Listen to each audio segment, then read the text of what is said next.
Welcome back to VRML, where today we are kicking things off with the NA Group A bracket of the preseason championship. Our first matchup today here is going to be Infinity versus Havoc. My name is Philibus. Alongside me, you have Martini and Jonesy Boy. Martini, are you excited about this first matchup? Definitely excited. I love seeing the NA matchups, and we got Infinity versus Havoc. It's gonna be, I think, a crazy game, especially considering I don't know. We were just checking out some of their stats from earlier, and Infinity's already played Havoc a little bit earlier in the season. It didn't go quite well for Havoc, so I'm wondering how Havoc's gonna perform in this game and show that, hey, whatever happened early in the season, that's scrapped from our minds. And we're gonna start from scratch here, then really show Infinity what they can do, right? So I'm excited to see what they can pull out. Me too. It is going to be a great matchup. And we have with us too Jonesy, our resident European expert for the cast tonight. You excited to see some of these top NA teams go at it? I'm excited to compare what they have with the EU. Yeah, I'm very excited to see the NA cast because, like we were talking about earlier in the previous Group A EU, it's a complete different play style. So I'm going to see things which I've not seen before. Maybe use it in my own games for Season 1, maybe not. But it's going to be a complete different viewpoint on the games for me. Yeah, without a doubt. Season 1 being just around the corner, and anytime I'm casting, I always bring my little black notebook ready to take notes from some of these top teams. There's always something new to be learned. Let's take a look over at the matchup page. As we did say, their previous encounter went the way of Infinity, 21 rounds to 6. Very strong performance, and Infinity overall very strong. 7 wins, 1 loss, and 1 draw. I have their stats up here, and the only loss that they have, this is an interesting little backstory. The only loss they were given was actually from Zenith VR Esports, recently disbanded, and member of Zenith Esports, Lynx, has now been recruited by Infinity. Right after they disbanded, Infinity picked Lynx up. So after that only loss they have, their roster improved, and they picked up Lynx, and they've been on an undefeated tear ever since. So Havoc, on the other hand, 6-2, another very strong performance. One of their only 2 losses coming from Infinity, that Infinity match. Yeah, I don't know. Martini, where's your money? I think it's going to be a close game, but who are you betting on?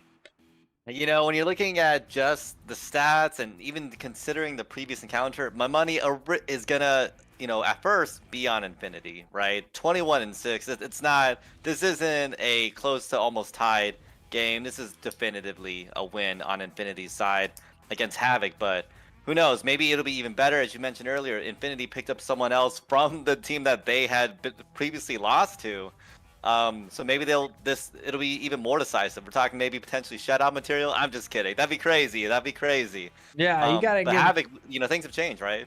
Yeah, you got to give credit to Havoc, too. I mean, they've been grinding and improving as well. And now that they've got that loss, I'm sure they took some notes and had some improvement. And yeah, right, Jonesy, we saw some nice adaptation in our first matchup in those EU matches earlier. So perhaps some adaptation from Havoc here?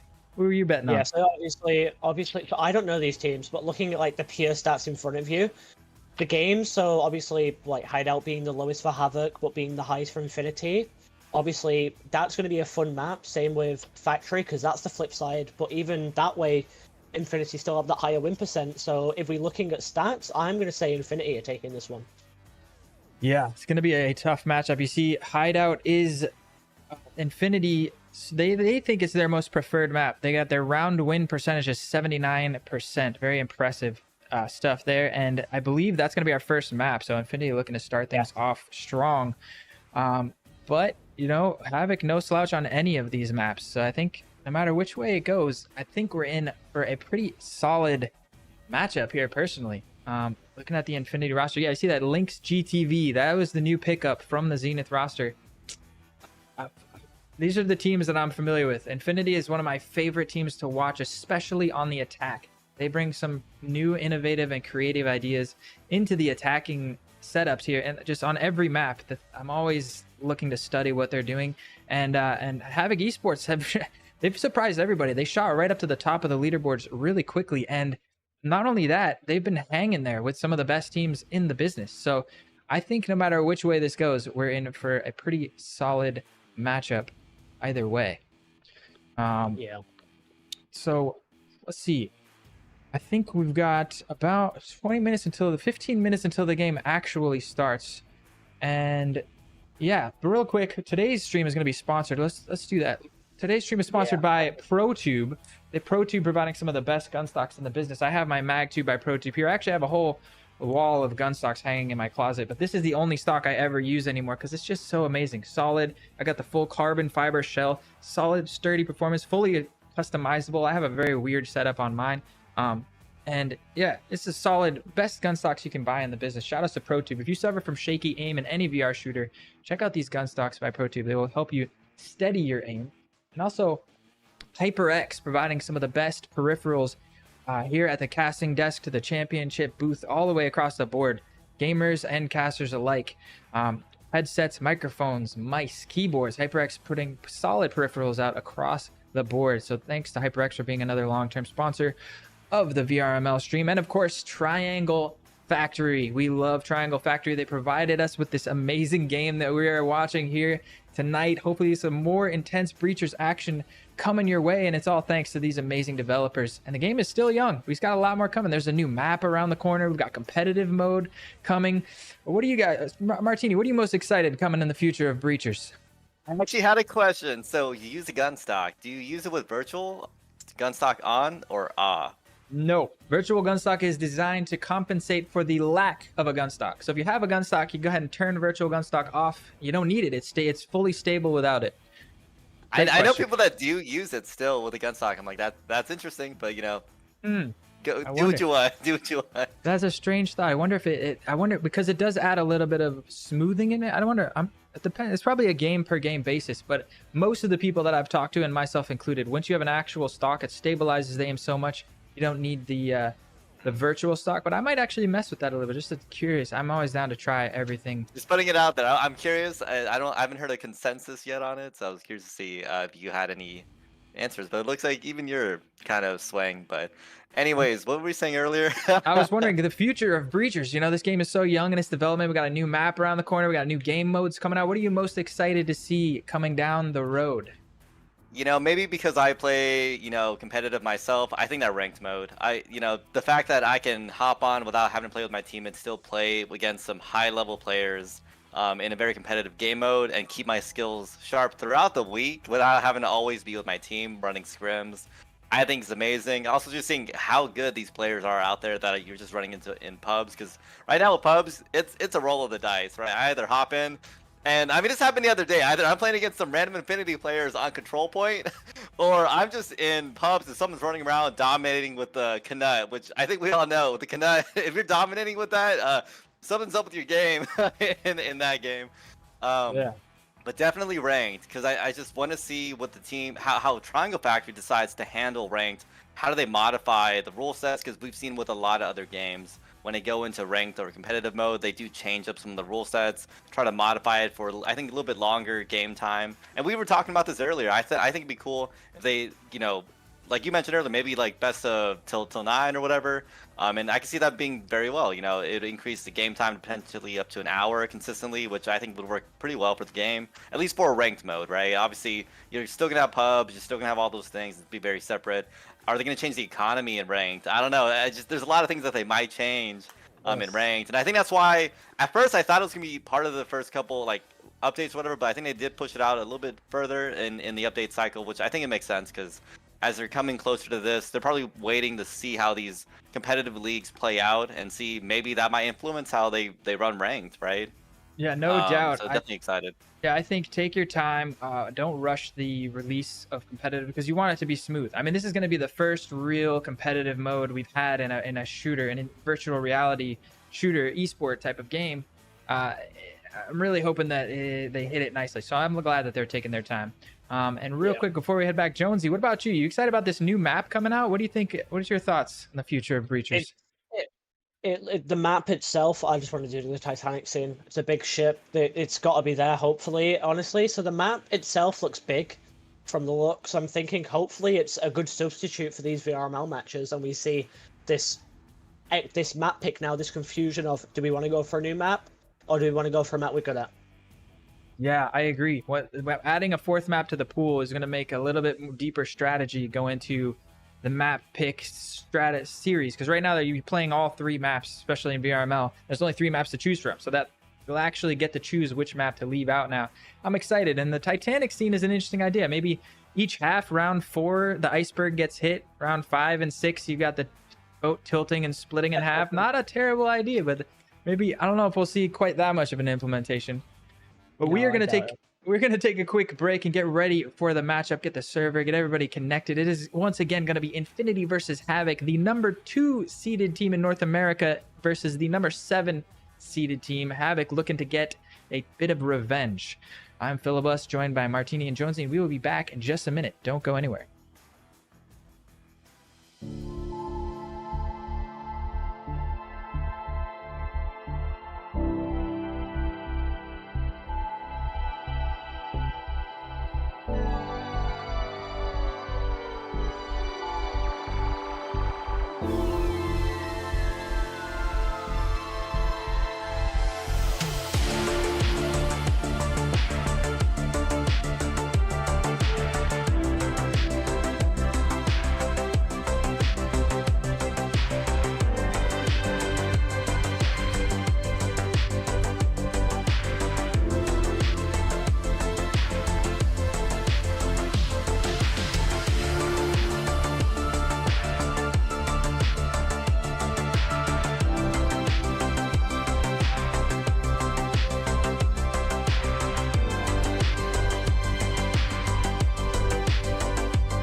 Welcome back to VRML. We are just about ready to get our first North America group under the way. We are in the championships postseason of preseason.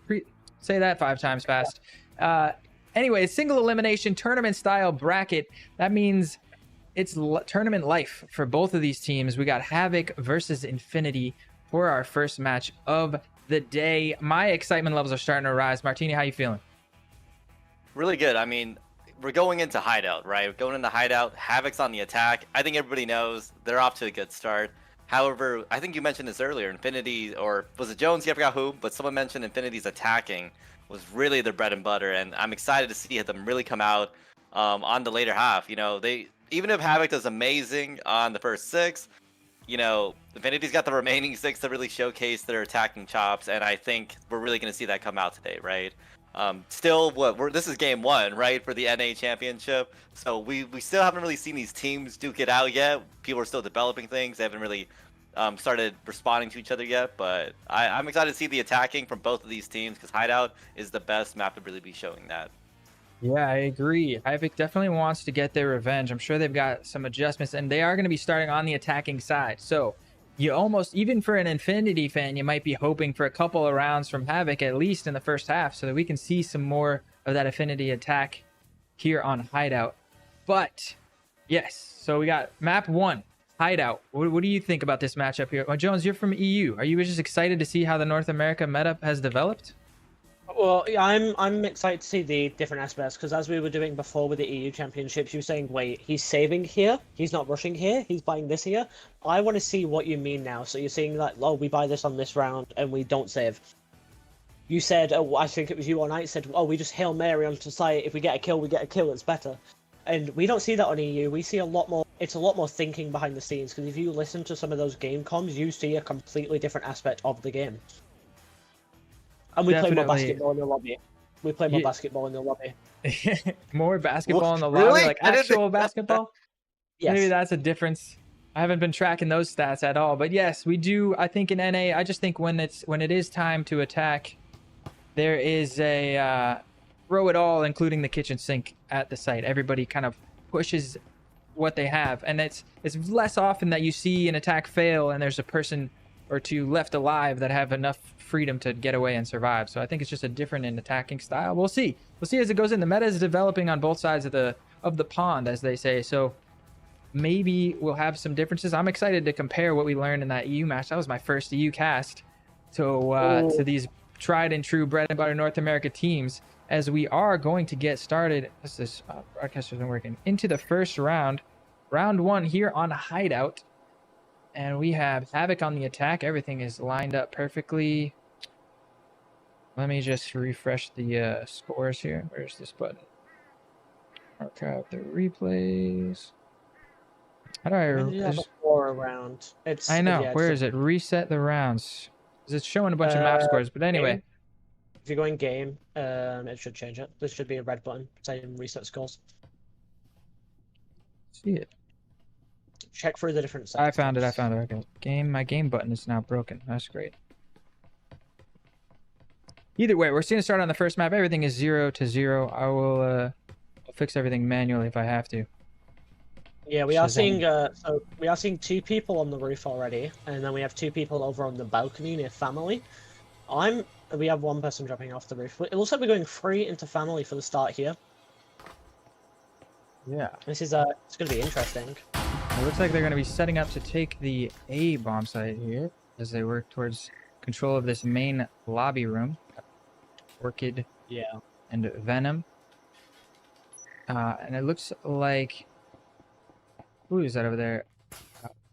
Wabez working outside of the kitchen as well. A pretty defensive setup here from Infinity so far. All 5 kind of stacked tight in on these 2 bomb sites. So they've given up complete control of this balcony side, and as soon as they realize where the attack is coming in, I wonder what kind of rotation that we will see from them. Yeah. As it looks like Blunt is going to be the first point of defense. We see the wall going down there onto A, and a grenade coming in through the showers as Wabs, I don't know how you pronounce it, is getting ready to hop in. Jester notices that, and we see Lynx rotate round into connector as Dolphin picks up Orchid. Yeah, Dolphin on the flank there, getting the pick. Hydra Wolf just charging in with the EMP, is going down. Blunt did see him push in. He's going to push through. Does eventually go down, and now it's all down to Venom in a 1 versus 4 situation. And Dolphin is going to clean up shop, picking up her second of the round. Very clean start there from Infinity. Get things started off here on Hideout. What'd you think of that pistol round there, Martin? I think it's pretty good. Infinity, actually, I don't know if y'all noticed, they weren't really doing any crazy roaming. Really hard anchored to sites, really taking their time, letting things develop and play out. I mean, we saw, I think, someone from Havoc literally run all the way across Family Room balcony, get the breach set up, and then push pretty soon after, which I don't know if y'all know, but Family Room tends to be pretty hot, at least when the defending team does pull out a little bit. So I think it's pretty cool. We're seeing Infinity take their time, letting the Havoc really just play out and see what they're going to do. And I think that's what's happening from Infinity. Maybe they're just going to really watch, see how Havoc plays, and try to see if they can push back on that. And it worked out for them. Literally, I think they had 4 players still alive, so Infinity's off to a really good start. Yeah, very clean first round here from them, and they are going to buy into the second round. Confident buy here. 3 Vezins in hand. Ooh. And Okay. yeah, I think that means that's a statement now. We're confident we're going to win this, and we're going to win it pretty clean. I think, yeah. I think now they're gonna say, "Oh, we saw them play earlier. We saw Jonesy with EU. We're gonna prove him wrong, and that we do buy things, and we do just rush in Hail Mary." Barrage control. Okay. Nice Hydra nade there getting from hit by a nade. Dolphin there with a perfect little poke on the roam. Gets a good nade off, finds a kill, and then backs off into the bomb site, leaving Havoc scattered and injured, licking their wounds, trying to figure out how to proceed in this second round. Yeah, so we have everyone really on the garage side, apart from Orchid, who's come in towards the laundry, and now they're pushing onto kitchen, maybe going for the second hatch. Yeah, it looks like they are worried about the roam still. We, as the spectators, know that Dolphin has backed out to that first floor and met up with their team, and once again, we're seeing them nice and packed tight, just like Martin was talking about. They are tucked in, nice tight defense on the sites. Not too much roaming presence. The roam did its damage. Now she's... Well, actually, as I say that, we do have Dolphin working her way back up the stairs. This could be some way to get this started. Looking both ways before you cross the street. Maybe They rotated. Fight. Some shots going through. Dolphin with a headshot on Rad as Venom goes for the peak, and Venom gets dropped as well. Dolphin got one more on that angle, but do they know where they are? As Orchid now needs to pick up that EMP to have a chance of salvaging the round. Yeah, and we're going to see a shift come in as the EMP did get pinged out there for the team Infinity. So we're going to see Ondog moving up as well. And it looks like they were still trying to hunt the roamer in Dolphin, who's in the perfect position. She's just repositioned, going to catch Hydra Wolf off guard and just dancing around this van. She's going to find another one. Is that the ace? I think that's the ace from Dolphin. It is. That was an ace. Yeah, that was an ace. That was beautiful. Oh my. Yeah, what did you think of that one? Second round. Seeing the ace second round is definitely something different from what we see in EU. All right, what do you think about that one going in? Yeah, Martin. I think it's crazy, right? Last round, I think saw literally no roaming presence at all. This one, they come out swinging with an ace roamer. So Dolphin, credit to Dolphin for being able to get that ace, showing that, roaming's not all about just getting those picks and pushing. Because at first, Dolphin got that first pick, pulled off, and just waited. Took their time, didn't want to put too much pressure. Because that's the thing, too. When you're roaming, you want to make sure that the team is wasting more time. And that's what we saw. They were literally checking every corner, waiting for Dolphin to push again. Because that's what most roamers tend to do. They get a little too greedy, right? They got the initial kill and wanted to go again. But Dolphin took their time and then, applied pressure when it made sense. And it worked perfect. Got someone off in the back end and then came around and swung on them. And they were not ready for that. So credit to the roamers because they knew how and when to attack. Definitely. Beautiful start. They continue this winning streak. And Infinity now up 2-0 going into this third round. Where is the attack coming in from Havoc? Top floor again. Yeah, we see 5 Vezins on each side, so it should be a much more even playing ground. We have people in chat rooting for Havoc, but sadly nothing much they can do when they are losing 2-0 on the third round as the drone is now going through. It looks like, I think it's Orchid with the drone. Maybe we can go on board with The drone, as it's worked its Never way mind. into the A bomb site, finally getting taken out there. And that's complete control of this lobby catwalk. They've got foam on the A wall. It's once again going to be a similar push that we saw in the pistol round towards this A bomb site. Hydra Wolf with the EMP on the stairs. They've slowed down their pace a little bit. Want to make sure everybody's set up. And this time, Dolphin with the backstab. Hopefully they'll be ready for it. They've got the experience. They know it happened last time. Yeah, we obviously Dolphin is now trying after that first round. They kind of switched between the sides, so a slight round, but not as big as this. Dolphin is sitting in a spot where they haven't been, and as we found out earlier, that bookshelf is wall bangable. So maybe we see some wall bangs coming through as Dolphin is sat behind waiting for the drop. Dog here to defend. Once again, tucked into this nice little crate. Vision on there, breaking the door blocker. So he hears that. Bomb's coming in, the wall's blown. They know that it's a hit on the A bomb site. When is Dolphin going to decide to punch in with that backstab? They know there's one up on hatch. Oh, the obviously. smoke comes in. Yep, oh, goes for, there's a nice nade, but it misses the mark. The EMP is going to get planted, but the push from Ondog is going to get things started on the retake. Almost finishes Wabez behind, but he gets traded out. And now it's a 4 versus 3. Wabez and Blizzard. Blizzard down on the balcony is holding it off. He's trying to just hold an angle as Orchid rotates around to join them. Obviously, with multiple people peeking at the same time like that, with Jester and Dolphin getting those 2 kills, it's hard to do anything as Orchid pushes up and nearly gets that denial. The defuse just barely comes through as Orchid finds a backstab up the stairs. And just not quite able to find it. Sorry, as you see, my kind of spotty camera work. I wanted to see that the EMP was getting diffused there and almost able to shut that down. A very close round, but Infinity continued their tear of dominance. Yeah. It's all really good smart gameplay by Havoc. They took their time, they set up, and we already saw them play this floor, right? Last time didn't quite work out. They had the initial push, and I think it was 3-4 people wiped really soon. Havoc took a little bit longer winding up this time, and I think it did work to better effect. They had more time, they got the EMP set off, and they almost could have been able to clutch it up if they're able to, hold it down and get those kills. But as we saw, Infinity is showcasing why they're number 2. They get those kills when they make those attacks, and that's what happened. I think Infinity took down 2-3 people in a row, and Havoc unfortunately had a really good strong hold, but it just went down really fast, right? Yeah, definitely. So a strong start from them, and that's going to put Havoc back on the defense. Let's take a look at the scoreboard here. Dolphin 8-0. And Blunt only with 2 kills, but 2 members of Team Infinity have yet to find the first death. Very strong start from them as we go on board with Havoc. Let's see what they can make of this pistol round here on round 4.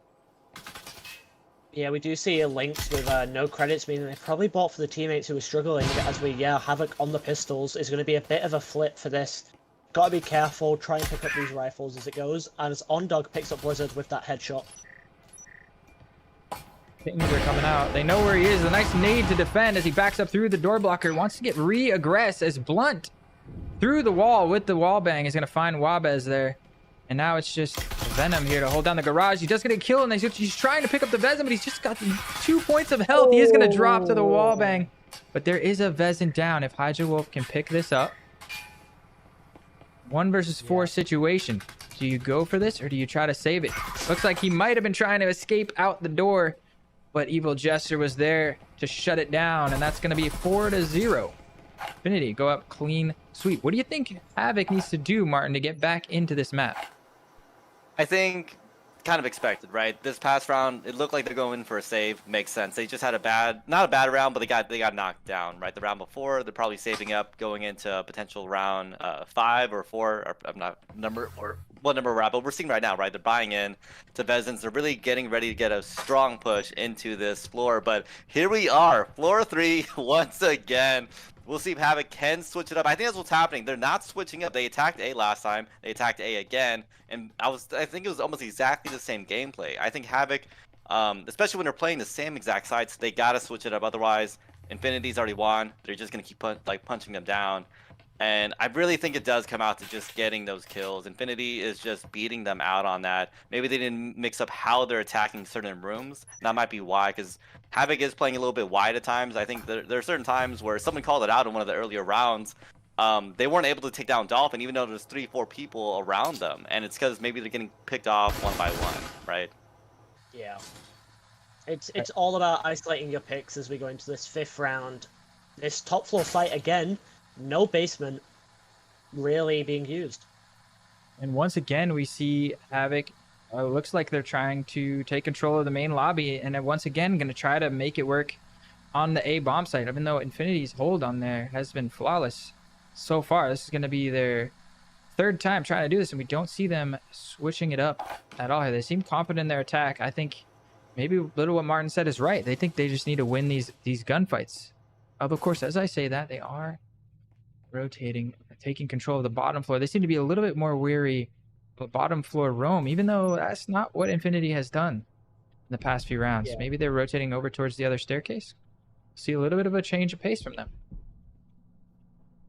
So what I'm noticing as well is you sort of notice your resident roamer. So like on an OCE team that I cast, there's a guy called Munchie. He always roams. So far for the side of Infinity, it's been Dolphin every single time sat in a spot, which you wouldn't really expect if like in a high level game you expect people to be sat on site or roaming on a different floor, and we see Dolphin sat in a corner. Yeah. Never mind. Yeah, we know Dolphin can be an absolute monstrosity. If she gets started, it heats up like she has been so far. As Lynx finds the first kill into the hallway, the fight is coming down for back hall. Lynx does get his head peeled off. Not sure what happened to the camera there. Taking out that proximity sensor. Now Dolphin quickly tucks in behind the crate. I don't think they saw that move from Dolphin. Her position here now, very strong as she peeks over with that Marui in hand. Not a gun we see super often, but she's got the smoke grenade, and that's going to allow her to back up into the site and reconnect with the team here. A 4v4 now, so the trades came back and forth, and we see Havoc at least stabilize with a little bit of back hall control, perhaps realizing that A wasn't working, and they now want to try to make it work over at B. Yeah, I see Waves was watching the back angle from bedroom, but now we see that Infinity have locked that off by throwing the incenders. Evil Jester peeks, gets the headshot, and goes for the wallbang. Knows the foam has been placed, so now got to be careful as it goes down. Beautiful coordination there. You heard the foam getting put on the wall and immediately peeks. Their coverage was there, but he just lined him up, got the headshot, managed to get another pick for Infinity. Now 3-4 as Dolphin flanks around the back, quickly traded out by Venom. But now it is just a 2 versus 3. Not undoable, but with 10 seconds left on the clock, they're really going to have to force the issue here. And that static field emitter proving to be very difficult. Ondog in the corner.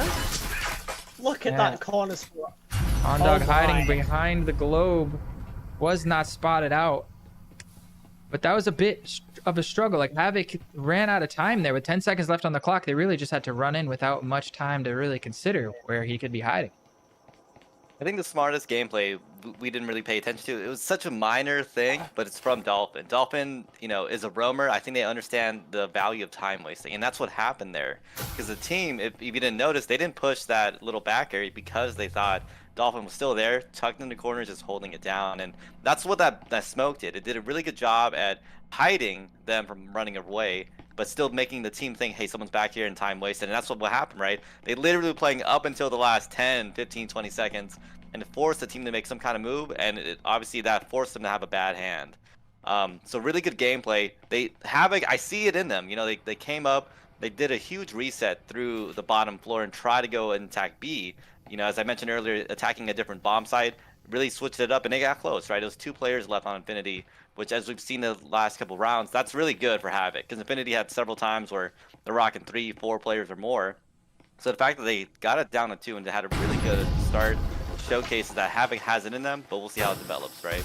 You see a quick plant opening up here now on the basement site, and the smoke immediately going in. Maybe trying to fake it as Hydra now pushes up themselves, throwing a flashbang down to the back. And a grenade and another flash. Blunt manages to dodge that grenade as they are blinded.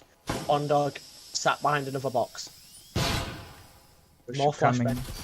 Right, the push coming in. The plant inside the smoke. The spam's coming through. Ondog is going to peek around. He does manage to find the kill, but not before the EMP gets planted. A nice trade by Orchid with the Taurus. As the EMP is now planted, and they have it planted 4 outside. So the question is going to come down to this hold. But Lynx with the smoke grenade this is going to make this post plant hold a little bit more difficult. Smoke comes out, and now we don't have a very good view. Evil Jester peeking out the door and getting... I'm not sure what happened there, but so far the post plant has been working, and it's all down to Dolphin now in a 1 versus 2. Venom and Wabez here. Yeah. That strat from Jester was to distract the players, so the EMP could be diffused. It alerts you in a big red box, obviously, when a defender goes outside. And as Dolphin is roaming, Havoc pick up their first round due to Venom. Interesting thought process there. I like it with the distract. Didn't quite work out that time. Martini, what did you think about? That's the end of our first half as Infinity managed to... Havoc managed to finally put their first round on the board. I'm sorry. So 5-1 scoreline. Yeah, as I said earlier, I saw it in Havoc. You know, they're getting close. Literally, I think from rounds 1 through 6, they're getting closer and closer and closer until I don't think they played this this site yet. So this is the first time they're attacking it, and this is the first time they're getting the win. And it's funny. I think the cool thing that worked out here was Havoc did a kind of a spin on one of, I think people would call this kind of a very beginner type attack, right? You just do the quick breach, go in for the plant immediately, but they didn't do that. It was a fake out, right? They thought they were going to do that with the smoke, but they were really trying to pull out the team, really trying to divert attention, and then finally go in for the plant. And did the plant go off? It did. And once they got that plant off, I think it sealed the deal for Havoc, and that's how they got that win that round. Yeah, so obviously player location, they were trying to spread out the side of Infinity so they could try and get one round, which they managed to do. As another nade goes out, and Undog, very low HP there, waiting for a spin. Looks like we're getting the middle floor. I thought it was interesting that we didn't see the bottom floor bomb sites until the very last round of the half. Bit unfortunate. It seems like that was Havoc's strongest attacking site, and they only got it once in the first half. Bit of bad luck there for them, but now we're going to see Infinity on the attacking side. We talked about it before. They have one of the just a joy to watch them attack. So we're going to see at least a couple of rounds here, depending on how the pistol goes. They've foamed up this wall. It is going to be a full pile into the garage. Ondog over here in the laundry side. Who to defend? We got Blizzard here behind the counter. As soon as that wall gets blown, the fight is going to be on. Wabez downstairs, ready for a flank, but Blunt seems to be covering those staircases. Well, both of the walls, very quick succession. Links on the crossfire there, managing to pick up Blizzard behind the counter as the flashbang goes in, and in connector, we see Hydra getting lit up by 2 people as Dolphin picks that up, and Orchid gets a kill there in this 2 versus 3. 2 versus 3 now. 3 versus 2. Wabez picks one up on the flank. Now Orchid with such low points of health in a fight with Ondog, not quite able to make it happen, but Wabez quick on the flank. I wonder if they will go for the EMP plant and the B bomb site and take this fight. It does. The EMP goes down, and Wabez in the perfect position to try to deny or at least put pressure as both of the players are tucked right behind that counter. Gets a headshot, but Evil Jester with 4 points of health still alive. Yeah, Ondog managing to drop there was beautiful because it gets you out the way and you can watch that plant. Obviously being better plants, but to hold it from a better angle is like what they need to do. Wabez wisely shooting out the front door and picking up a Spectral as he only has 22 bullets left in that Cyclone. You see there on your screen. Yeah, the bomb being, EMP rather, being planted right above that hatch is going to make this a difficult retake. Even if Wabez manages to kill Jester here, he's going to have to deal with Ondog on the bottom floor. I don't think there's enough time anymore. Around 3, 2, 1. Nope, never mind. I don't know my countdowns. I don't think there's enough time. It's going to get this kill. Definitely not enough time to defuse at this point, but he is going to, looks like he's going to run around trying to kill the final 2 members. Do the maximum amount of economic damage. He is going to find both of the kills, but that's Infinity going up 6-1 on map point here. Hideout. So, I don't know, Martin, what do you think about the second round? What Havoc? And you know, I see what you're saying about Infinity. They're smart about their attacks, and they know they don't just have a plan for, you know, setup, a plan for the actual plant, but they actually even have a plan for like post plan. They have a plan literally all the way through, and that's what we saw there. Because even if somebody on the same floor could not secure the bomb site and kill them, they still had someone the hatch below, which I don't think I've seen that too often in, you know, on that bomb site in kitchen. Like I've seen people play maybe in the garage on that little back area, maybe in the windows, literally everywhere on the same floor, but playing the kitchen below showcases that Infinity knows that, you know, to really get a good attack, you need to have it a plan all the way through, and that's exactly what we saw happen there. Havoc had some interesting angles on defense, but unfortunately, once Infinity started applying pressure, it crumbled pretty quick. And again, I got to give credit to Infinity. They are just getting those kills left and right, and I think regardless of strategy, it's hard for Havoc to fight against that, right? Yeah. Definitely, Obviously, without a doubt. yeah. Taking a look at the scoreboard, Dolphin 13-3, absolutely popping off. Very, very strong performance from her, leading the charge for her team. Oh my god, that Marui is loud. Yeah. We see 4 rifles, and I think they want to win the round to get this map over with, and then they have more charge. As Venom picks up Ondog with that grenade, taking out one player for Infinity. Another Marui recovered. So Marui and Vezin combo. I think Evil Jester saying, please, I need a gun. Nice back haul control here from Havoc Esports. And yeah, this round is what they needed. You know, a little bit of a comeback. This is how it starts. You get the first kill, right? But it's still a lot to do as the 4 remaining members of Infinity all have the rifles they need. As Dolphin finding a kill through this hole. I didn't even realize they blew this wall. Looks like the pressure's coming in quick onto the B. It's Hydra, Wolf, and Blizzard to defend. Make that just Orchid. Now 1 versus 4 finds the first one. Yeah, Orchid on that roam is wonderful. It's trying to hold off the team from running around as Orchid now rotates back around to A in a 1 versus 3. Absolutely failed to follow the action on the camera work. I thought it was going to be played towards the back hall. Didn't even realize they punched the wall. Working with it all to do to keep them alive here on the first map of Hideout. Viper in hand, but with the EMP planted and 3 remaining members, including Dolphin, who has been on an absolute tear this round. It's a tall ask for anyone, especially with just a Viper in hand. I think that this may be Infinity taking map 1. As the flashbang goes out and Dolphin pushes it, and there we go, 7-1 for Infinity. That about sums it up, finishing the round in the way that the whole map went. Just awareness, confidence, and a clean finish wrap up there from Dolphin. Taking a look, let's go to the post game. Infinity win map 1. Martin, what did you think of the first map?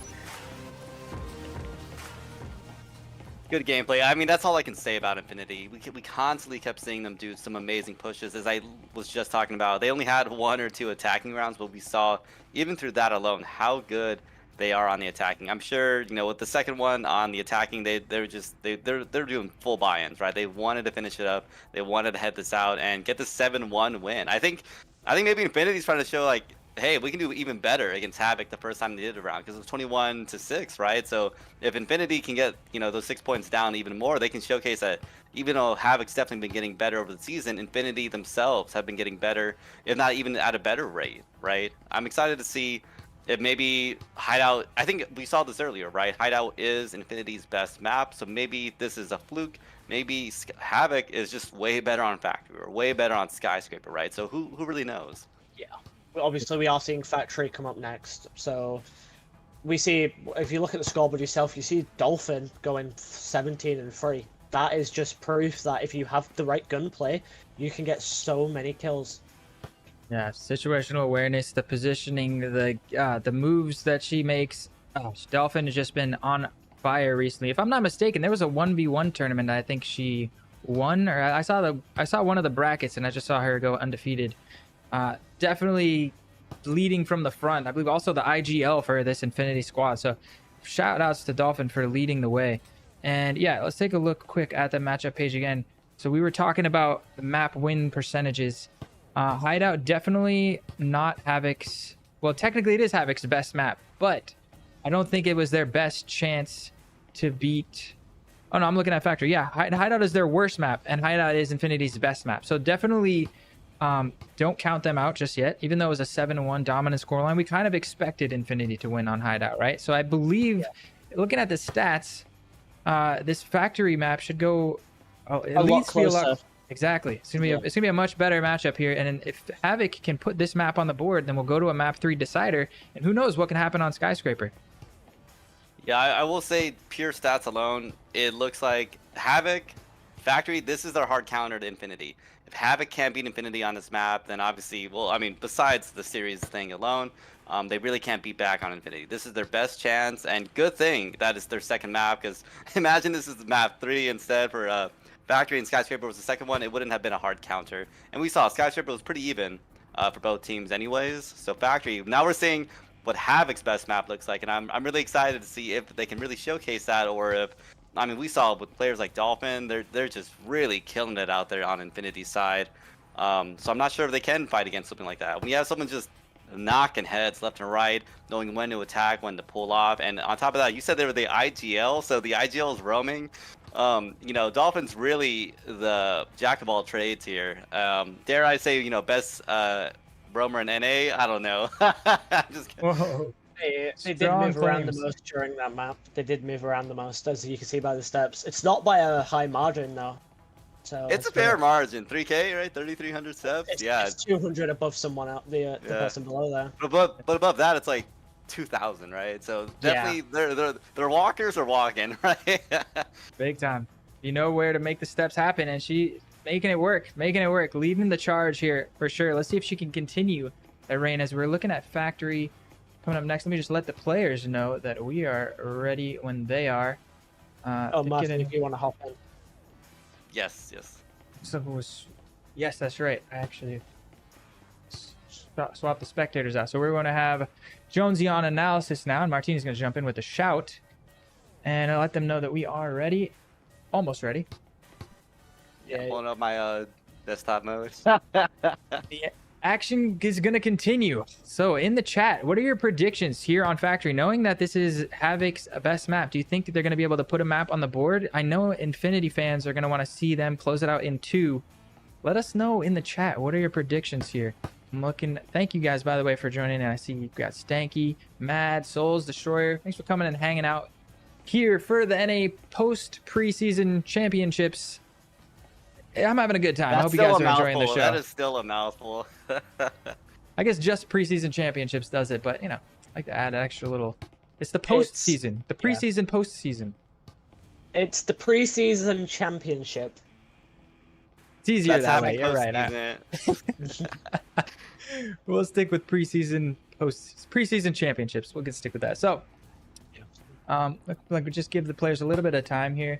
Beautiful first map. I mean, Infinity really put on a clinic. I was worried with them starting on defense that we might not get to see a lot of their attacking ideas, which is a shame because they have so many crazy plays. I've watched, you know, Dolphins stream a few times and seen they have a playbook that we haven't really seen them. Nobody really pushes them to dive deep into their playbook because they're so dominant on the map, right? They don't have to pull out all their tricks, their bag of tricks, right? But yeah, I think now that they're going to be starting on the attack here on Factory, we'll get to see what kind of bag of tricks they have at Factory. I think they're going to, like we said, this is single elimination. They want to do everything they can to close this out in 2 and advance on to the semifinals next weekend. So we're just waiting for all the players to be ready. Predictions for map 2. Martin, what do you think? I asked the chat. What do you think, Martin? So going in, as we just talked about, this is Havoc's hard counter. But here's my thing. Is it hard enough of a counter to force this into a map 3? And that's really the big question I'm having here. I saw towards the end, I will say this. I saw towards the end, Havoc finally eked out with a round. So they have it in them. We know it's not impossible. But can they win a whole map? That's a very different question. This is their hard counter. I'm going to be honest. I still think Infinity is going to win this out of 2. We've seen just amazing gameplay from Infinity, knocking it down left and right. But I will say I think it's going to be a close round. You know, I'd be happy if Havoc proves me wrong. Please prove me wrong. I love a map 3 decider. I will never shoot down a map 3 decider. Agree. And the craziest thing about that round they took, it was a forced buy round. The last round of the half, they didn't have, I don't think they had a single rifle in their hands. They had like a Knut shotgun, a SMG, a couple people out with pistols, and somehow they managed to squeeze that round out after such a dominant tear from Infinity. So it was an impressive round as we get ready to get started. Jonesy, before we get in this map, what about your predictions? You think Havoc is going to be able to squeeze this map out? I honestly, just for the sake of making it a free map, I hope that Havoc can do this. Yeah, I'm with you there. We're going to find out now as we're about ready to get started. I heard a static field emitter go down, so a little bit of a util buy coming out from Havoc on the defense. Looks like Wabez chosen to stick with that Jesper just to buy a couple extra pieces of utility. Yeah, so in chat, people are saying it's very one-sided. I see that so far. It's been very one-sided to the side of Infinity. For sure. I mean, we're seeing why Infinity's number 2, right? There's a reason why they're up there. There's a reason why they've done so well. I mean, the only team they've lost against, as we mentioned earlier, that team doesn't even exist anymore, right? So technically, there's no current team in NA that can beat them. That's a very, you know, big asterisk there, right? Technically, as Blunt's not aware that Orchid was hiding around the corner right there, but it looks like a pressure in towards this locker room is going to be the attacking idea for Infinity. Dolphin and Evil Jester, who just goes down to a nade. Oh man, it's crazy. Shots flying back and forth, putting the foam on the wall, not realizing that there was an enemy with his back turned right next to him. We on the spectator cam were able to see that, but all down to Lynx and Dolphin now in a 2 versus 4. EMP to be recovered. Havoc is off to a really good start here, right? Maybe Infinity was a little too confident on their initial push, considering how things went in the previous round. But we're seeing here with a 4-2, they're on a really good start right now with Havoc, and maybe this is what we were talking about earlier. But again, they're on the defending side, so things might not pan out the same way when they're on the attack. But seeing some good gunfight right now, back and forth between Havoc, and they're really playing their time, right? They got a minute and a half. It's a 4-2. They don't got to put any pressure. Take the time and let the team push into it, especially on a site like this, where I think, honestly, for me, 4-3 site, I think is one of the harder sites to push sometimes because of the weird angles that it does have. Venom with just 10 points of health for a split second. He was pressed up against that wall right before it got blown. EMP is going to get planted. Oh, perhaps not. I spoke a little bit too soon as the shot's coming through the smoke grenade. Lynx pretty low, but Dolphin low as well. We're going to catch it with the crouch shot. Nice little drop shot from him, as now it's just Dolphin in a 1v2. Almost picks up Blizzard there, but now down to just a couple points of health, and Orchid is going to be able to shut it down. That is going to be round 1 going over to Havoc. Way to kick things off. Jonesy, what do you think about the start to that pistol round? Very intense. You could see even when it got down to just 2 players, Infinity seemed to have an attacking idea. Yeah, so honestly, I like this now. Havoc is coming back. Obviously, they just got crushed at the end of that last map, and now, boom, look at them. They're coming back. It is what we love to see in VRML, because it's such a flip side, and it's exactly what it is. Obviously, being this 5v5, if you get 2 picks, then you're at the advantage. If you have a better gun, you're at an advantage. You expect so many different things happening, and it's the best thing about, obviously, FPS games, but being in VR as well, it gives you a whole new sense of reality. Yeah, we all love VR esports here in VRML. I think we can all agree with you there as we see Orchid playing a nice little trip mine down there. And I agree. I think Havoc are off to a good start. So with that, the finalized version of those predictions, this is their, I agree with Martin, their best chance to really put a map up against Infinity, and they're off to do so far. Looking at the buy, though, doing a very conservative buy after winning the pistol. They're only buying into an Omen on Wabez's side, and it looks like the rest of them are going to save into pistols. And this, yeah, I think Havoc maybe went a little bit in on the gadgets, right? Because we can see a lot of their money isn't stacking up to any of the Vezins that we've seen in, Infinity play a little bit like that, right? A little smarter with their attacks. Anyways, we got a couple shots in from Blizzard on its Dolphin, which is one of their top fraggers. So right now, Infinity's not off to a good start, but it's still even, right, with the 4-4. And right when I say that, Blizzard gets another one knocked off, and man, they are killing it right now. And I think they haven't even really reached site yet, right? They're still pretty spread out. That's right. Now they are upstairs. They blew the hatch onto A, as Blunt now reconnecting with his 2 teammates. It's looking like they're going to plan some sort of coordinated drop. I don't think anyone's overextended enough to get a kill, but we've got Blizzard in position to defend, and he does have that Omen in hand.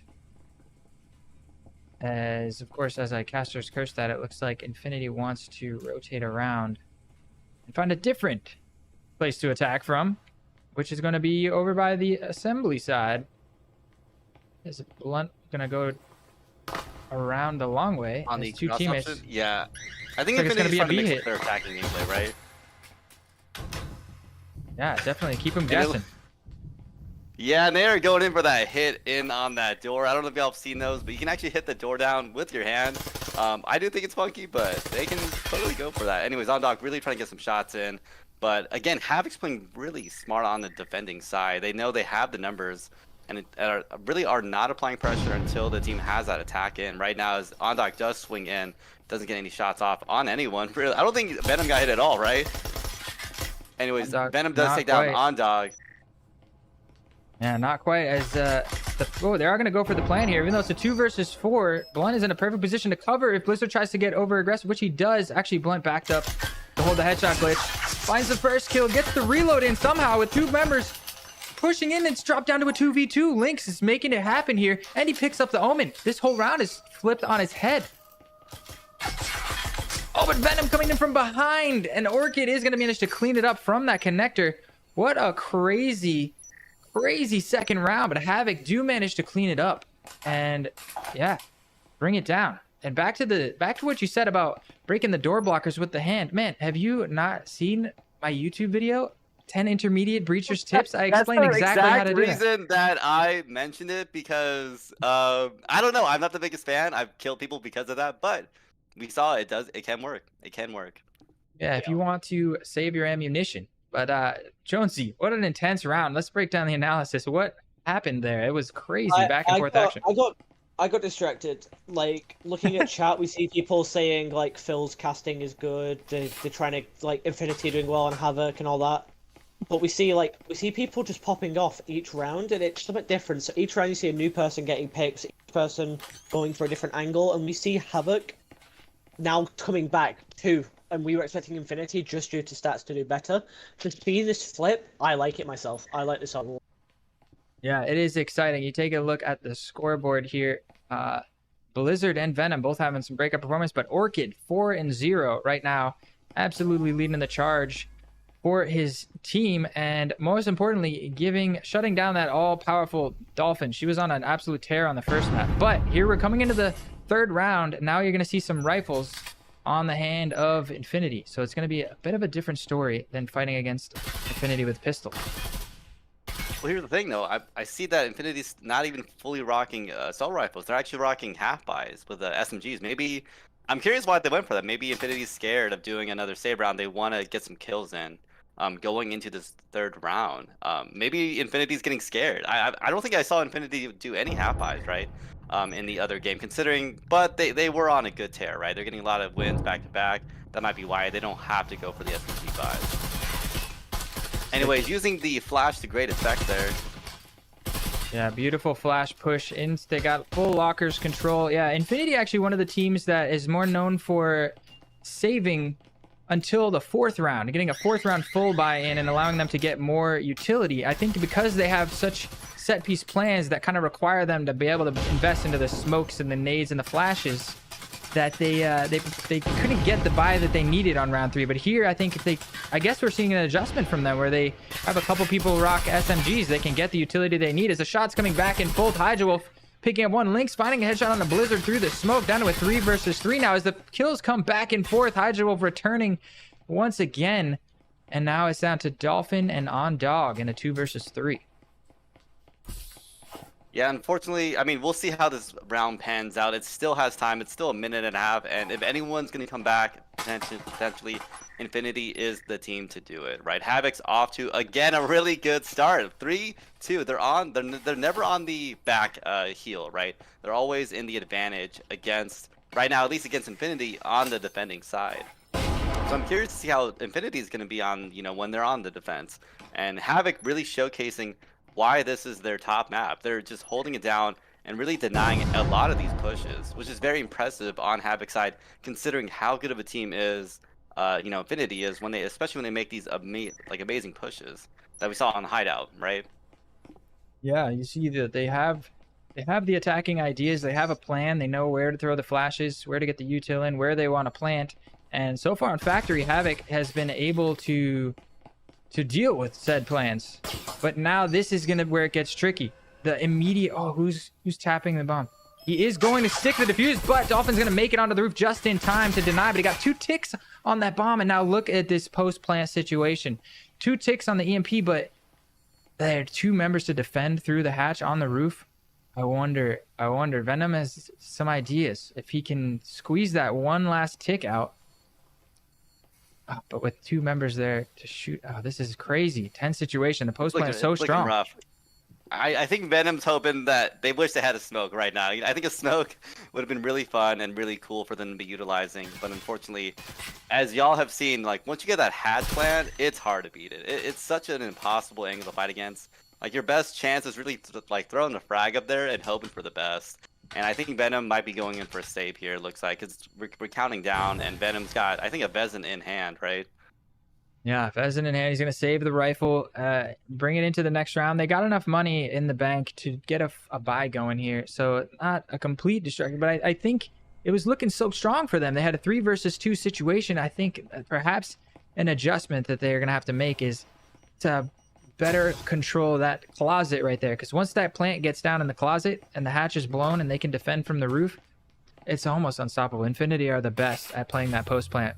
They were the pioneers of it, if I'm not mistaken, and they just leading the charge here in the meta.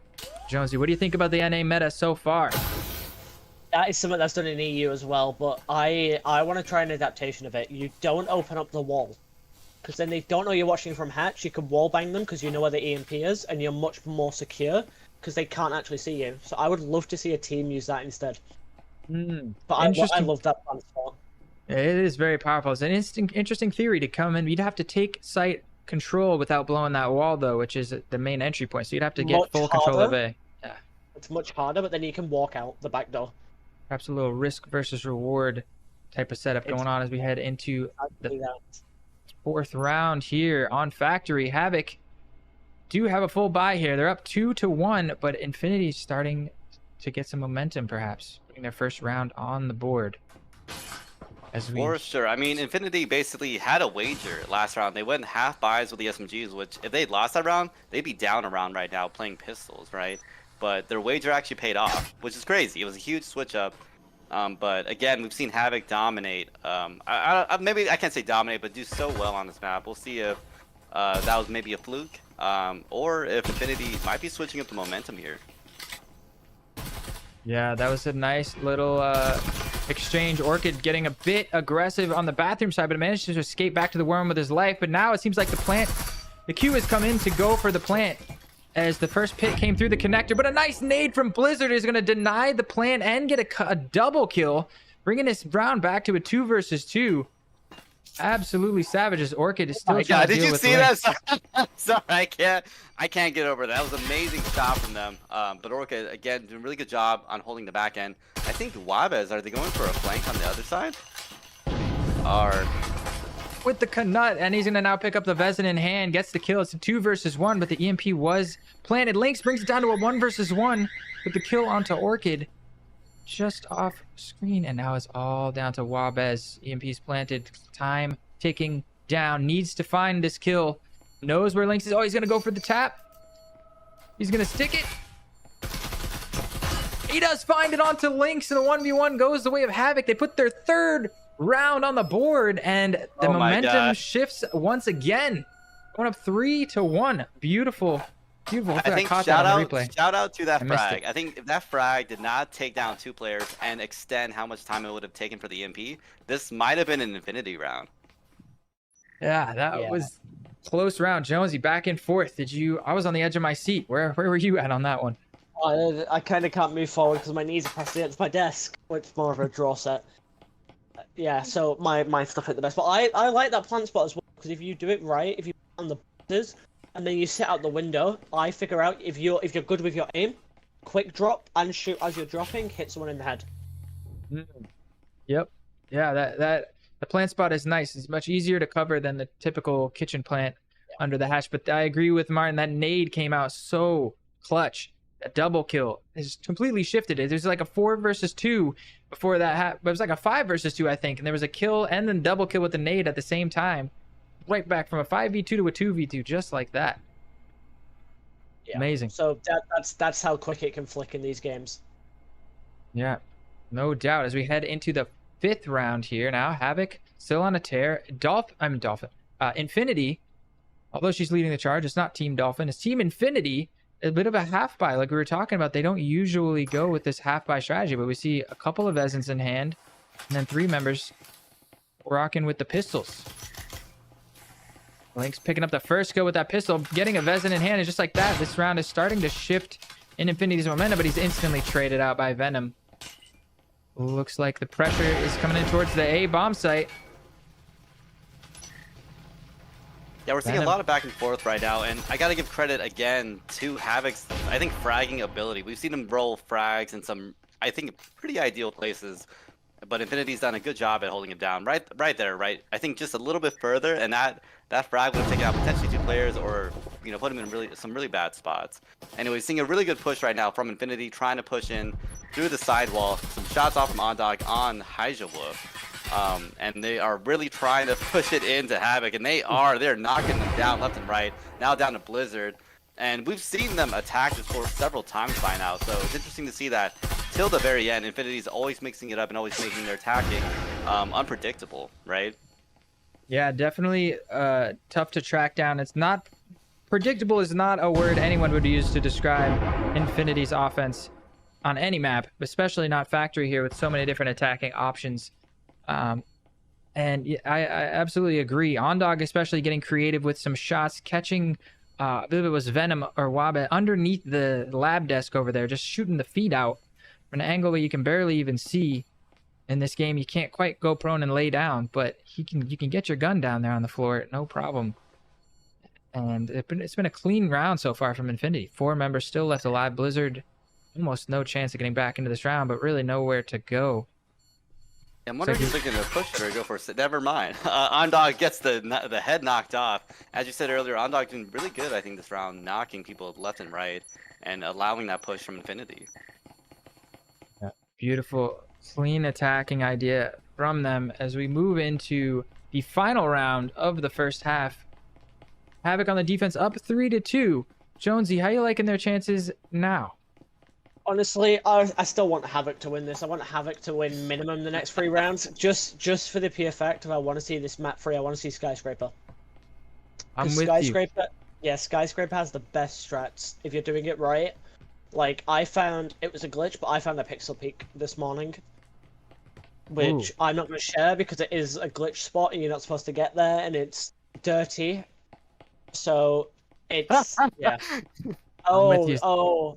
Skyscraper it is complicated. It is a big map. There's a lot of different stuff going on, and I think it's one of the maps that, being that it's one of the 2 new maps, the meta has not been ironed out as much. Hideout and Skyscraper being the most 2 recent additions to the game, and Skyscraper definitely bigger than Hideout. Hideout, I feel like most teams are starting to figure out as we head into our final round of the first half. But yeah. Hideout people are figuring out Skyscraper has still got a lot of work to do as far as the meta is concerned. Yeah, I think Skyscraper is just a funky map, right? It's a big circle. I missed it, but Venom pushing outside and getting aggressive. And then coming back inside and getting aggressive up the stairs once again. Absolutely throwing a wrench in the attacking idea for Infinity. And now it's just Lynx. I make that just Dolphin. Wow, that whittled down. How fast did that go from 5 to 1? So Havoc really knocking people down left and right. Doesn't matter if Dolphin's able to get a shot off on Wabez, but I think with that kill, the team does know that Dolphin's on the 3rd floor. So I'm curious to see what they're gonna do to play against Dolphin. As Dolphin is playing very mobile, I think they threw the syringe a little too far. It went all the way out. Yeah, just taking it away from. I like this. Yeah, I think just taking that syringe away, she didn't have room for it. Just wanted to get it away from Havoc, so they couldn't use it for the rest of this round. This is the final round, so with the 2 minutes left on the clock, she is going to be making a move and trying to make this happen. Nice nade there is going to force Haijawolf to push through and gets punished for it. Finds the first one down to a 1 versus 2 now. EP is down. I wouldn't bet against Dolphin because we've seen Dolphin dominate in Hideout. We know they're one of the top fraggers on their team, and I think Dolphin's playing very smart right now. Really taking the time, not pushing it too hard. Do they have the EMP though? They do not. No, it's on orange stairs. Havoc's playing smart, right? They know that bomb's down. They're probably just gonna play it out, right? We got Venom, and it looks like Orchid on the back end. I'm wondering if it's Dolphins gonna push it or they have gadgets galore.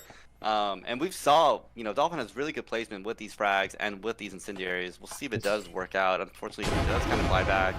A little bit of damage onto Venom there, but Venom re-peeking, finding the headshot, and that is going to shut it down. The 1 versus 4 was looking strong there for a second, but that's going to be Havoc going up 4-2 here on Factory. Brilliant start from them as we go into the second half. Jonesy, how you feeling about this match so far? It's time to switch sides. We're going to see Infinity on the defense and Havoc on the attack. They have that 4-2 lead, but most of the maps, Factory included, are a bit defender-sided, as we know. What are you hoping to see from them? You want to see them at least put 2 rounds on the board, which means if they win the pistol, I feel like they're in a good spot for that. Yeah, I hope now Havoc on the attack, they've seen the sort of strategy that Infinity used, obviously, on Hideout. Was it Hideout? Hideout, yeah. It's a very different strategy. So I'm hoping now we see Havoc maybe take the pistol round, but then I want 2 rounds to go to Infinity, and then I want a Havoc come back to the end. All right, so you want to see 2 rounds to Infinity and Havoc with a comeback. I'd like, Yes. if I'm open for 2 rounds from Havoc, I want him to see him win the pistol. I don't know about you, Martin, but you take the pistol, and the chances of winning those 2 rounds go up exponentially because I think the momentum. your guess is correct. Whoever wins this first round is probably going to end up winning for the next couple rounds. And in the case of Havoc, that actually might give them the game win, right? But anyways, doesn't matter as Infinity shutting them down. I think that was literally the first 10-20 seconds into this round as it starts. And Dolphin playing again on the back half does get knocked down, but doesn't matter as Blunt's able to refrag that, and it's all down to Hydro. And wow, that moved fast. That moved really fast. And I really want Havoc to eke it out, but as we mentioned earlier, they might end up going pretty far with this first round win. But I mean, a 1-2, that's still pretty good, especially for, again, this is Factory. Being on the defending team, you're going to be on the advantage. But I think we saw Infinity, they already started mixing things up, and we're going to start seeing that, right? The momentum did start shifting towards Infinity's side, towards the later couple rounds.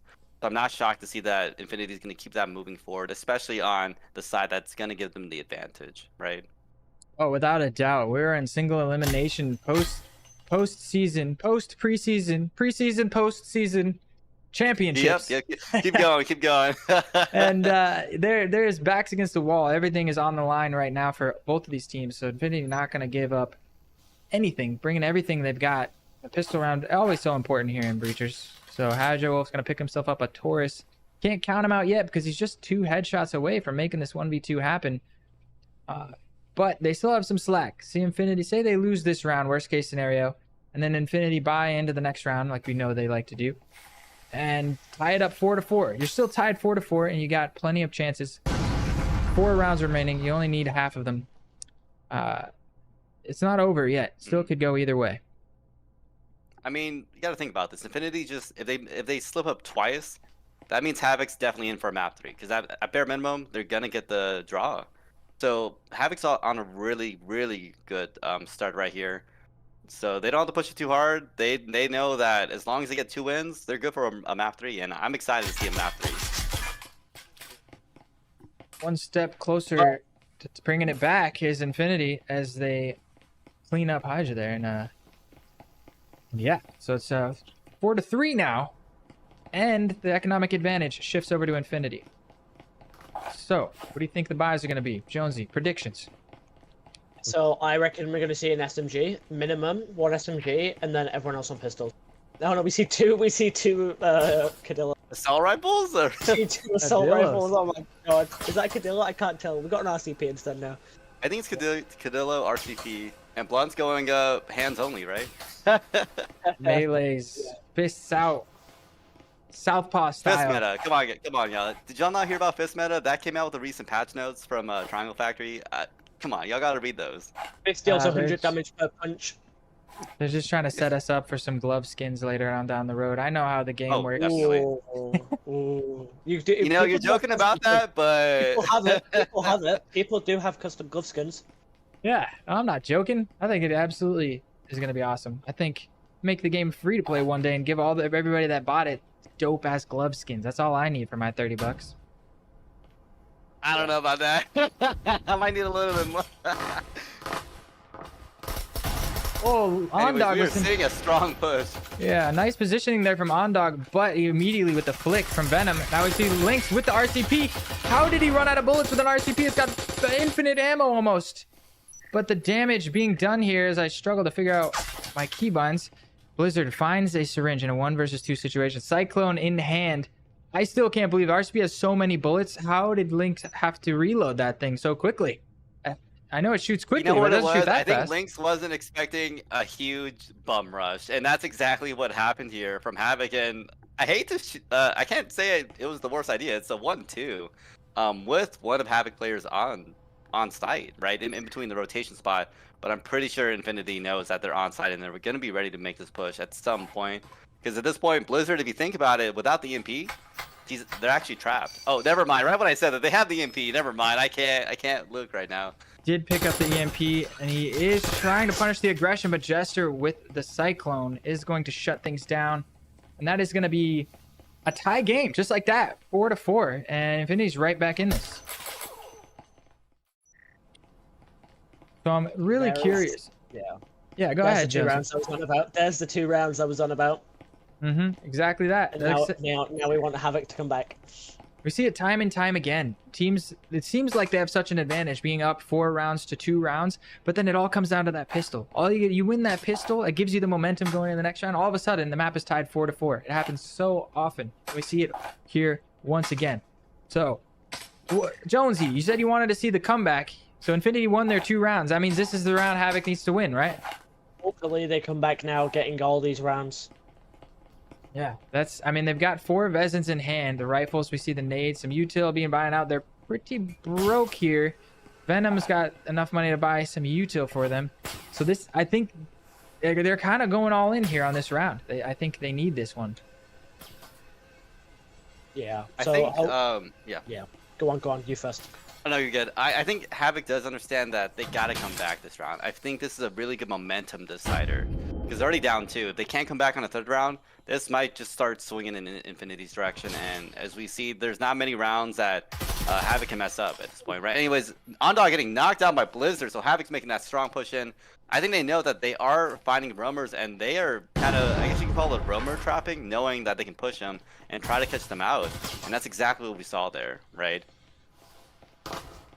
Yeah, beautiful awareness of them on the side of Havoc, that is. And another nade coming out from Venom finds Blunt. So Jonesy's prediction so far reigning true as the final 3 members of Havoc now work their way down the stairs. The final 3 remaining members of Infinity are a bit scattered, but Dolphin with something to say on the backstab, and Jester finding one on the front line just like that. It goes from 5v3 to 2v3.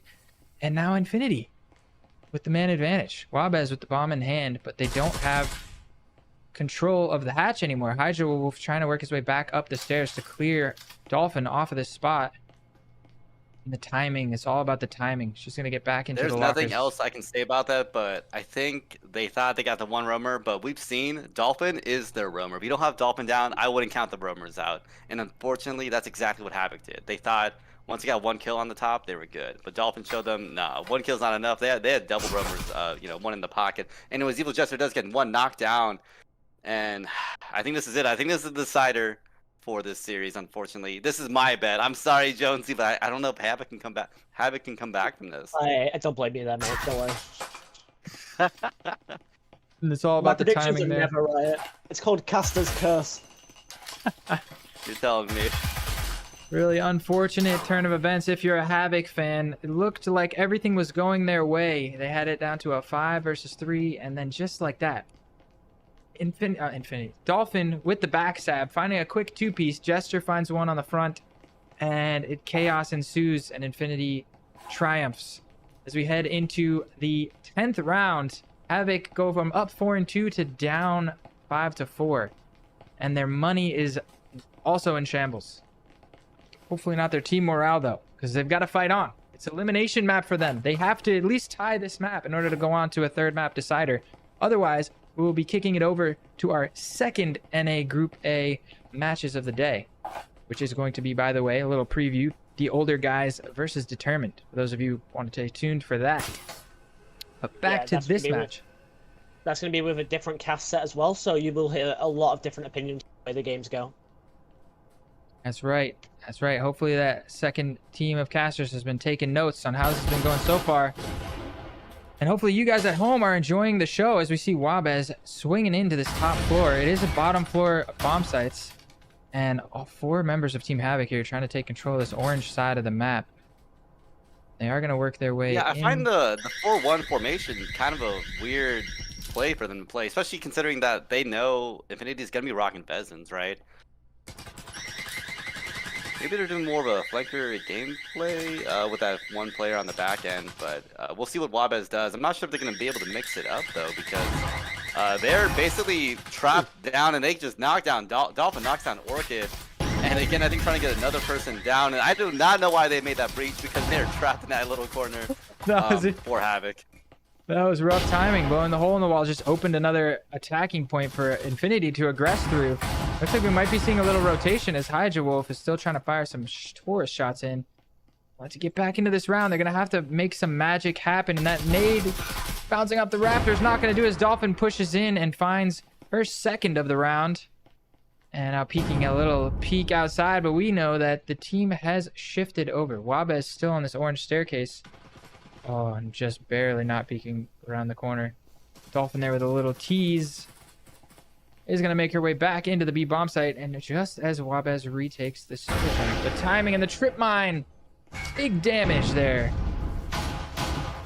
Wabez, but it looks like a shift over to the A bomb site. Yeah, I think they're trying to still figure out how they're making the attack. It doesn't matter. Everyone gets knocked down by Dolphin and Lynx. We literally cannot keep up with it. There's just too much going on. And Infinity knocking them down left and right. And I don't know. I really did want Havoc to come back because this, as we talked earlier, this is their map. Their strongest map. Yeah. Infinity saying it's not a bad map for us either. Jonesy, how are you feeling about the NA meta so far? It's a lot different than the EU. We see a lot of different pushes, and we see so in the EU, you have the different sets like I talked about before. You guys just seem like each player on a team is in a category rather than each team. And it's confusing me, and I'm getting lost in different aspects because I'm trying to look at the minimap to see where people are. And then you're watching someone and then they get a triple kill and I'm like, I was trying to figure out where people were and you guys are getting triple kills. Can you calm down just for a moment? Yeah, definitely some variance in the skills. We got some breakout performances. If we take a look at the scoreboard here, it's not a bad idea. Dolphin once again with 17 kills on the server and they're not even done yet. Just incredible. You got to find a way to shut down the momentum there of Dolphin. Somehow, I don't know what the answer is though, because she is clearly one of the best in the business. Yeah. Yeah, at this point, it's all or nothing for Havoc, right? This is 6-4. They don't win this, they're out of the tournament or the championship. And I think we're seeing some really interesting choices by Havoc. We're seeing Knuts from Wabez, Venom, and Hydra. Maybe they're just deciding, let's have fun. Maybe we can't make this, or maybe they think they know the shotgun meta, right? Comes a hatch drop play. The shotgun can be effective if you can land the shot, but Ondog gonna be the one landing his shots there with a nice little 3-piece. Just like that, it's a 2 versus 4. And the crazy thing about that is that this is a hatch drop onto the top floor, and the bombs are on the middle floor. So that was just to clear out the roam, and 3 members go down in the effect. But Venom putting that Knut to use finds the first one, but Dolphin with the timing and the backstab, and it's all down to Orchid. He's getting shot through the wall, finds the headshot onto Blunt, got Dolphin close behind. His position being pinged out is gonna have it all to do. The team's, all the pressure, the team is completely on his shoulders right now. If he can't make this happen, oh, he goes to pick up the nade. No, not like this. No, not like this. A tier just fell down. Hey, you know, credit to Havoc. They got a crazy push down to 2 players left on Infinity side that had the economy totally on their side, and they had 3 shotguns. I think 3 shotguns, right? And didn't someone get knocked down with that shotgun? Oh yeah, it was 3 shotguns on the hatch drop on the top floor, but Ondog got a triple kill, and then it was a RCP kill first, but the shotgun did make an effect once they got into the museum. Venom did get a kill with it, so it wasn't completely useless. they could say they killed someone with a Knut in a championship game. I'm just saying that's a pretty big accomplishment. I don't know many people that can say that. True. Maybe one was. What about you, Jonesy? You were there for the first game. Did we see a Knut kill come? I think we might. It's close. We see him bust it out sometimes. We saw two on the EU. What? Yeah. What are y'all doing in the EU? What? Okay. Listen, the Knut, if you hit the top of the body here, and all pellets hit, it kills. But if one of the pellets hits the head and the rest hit the body, it's like a 80% chance of a kill. It's really not. Yeah, the tricky thing there is that the limb damage on the arms does less damage than the torso. So if you can get it all into the torso, I believe it'll kill. But if you start spreading some of those pellets out to the arms, you lose a little bit of damage there. But that was just an amazing series. Infinity really putting on a show for us. And Havoc really putting up a fight. We thought Factory was going to be their best chance to put them up on the board. They had the momentum, not quite able to do it. Taking a look at the scoreboard there, 18 kills, 3 assists, and 5 deaths. Dolphin once again just leading the charge for her team. Absolutely beautiful display. Any closing notes about the match, Martin? What was your favorite moment? I think just watching Dolphin showcasing, if you from what you said, they're also the IGL for their team, so they're roaming, they're doing call outs, they're doing all these things, knocking 18 and 5, they're running everywhere. MVP to Dolphin, showcasing that you really can do it all for your team, even at this high of a level. And unfortunately for Havoc, they had a good start on Factory. We saw them killing it on the defense, but as we've seen, Factory isn't just about defending, it's also about attacking. And as we've seen from Infinity, they have shown that they have the chops for both sides. And unfortunately, Havoc did not have those pushes. They had some interesting, I think, bum rushes, but they didn't really quite work out. Yeah, I totally agree. Jonesy, what about you? As our resident EU expert, first taste of the NA meta. How did you feel about that match? It's a lot different than what we see, and I'm not gonna lie, I like it. I like the difference that we're seeing, and it's fun to go against, honestly. So I play with a few NA people, but we don't use VRML tactics. We mess around because it's in a pub. But obviously, with the VRML ping cap and that, I could technically play for an NA team, just it'd be at 2 in the morning.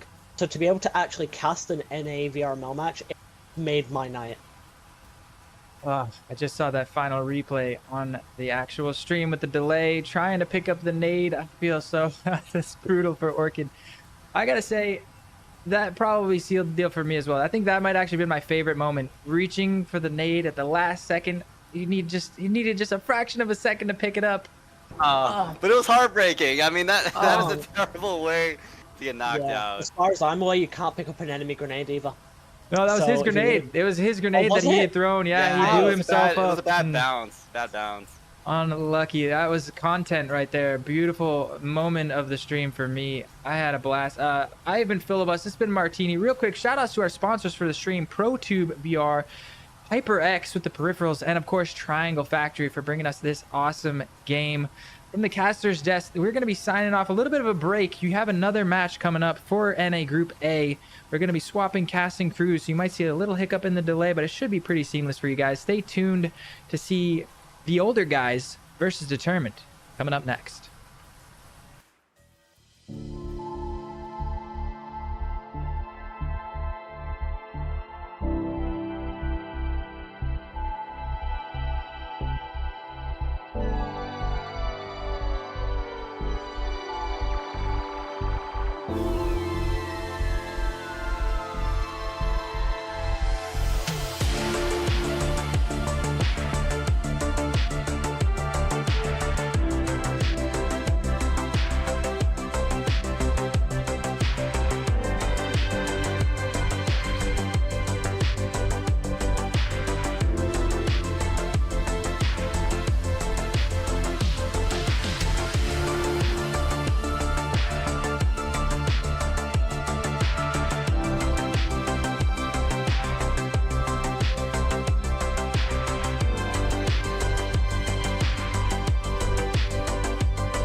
Welcome back, everybody, to the Breachers VRML NA Group A second matchup of the afternoon. I've transformed from Phil into me, Nightfire, along with my other co-casters, Heritage and Chumbait. Heritage, I'll start with you this afternoon. How are you feeling for our upcoming match, the older guys versus Determined? I mean, I just couldn't hope for a better matchup. Basically, I think after what happened with NA.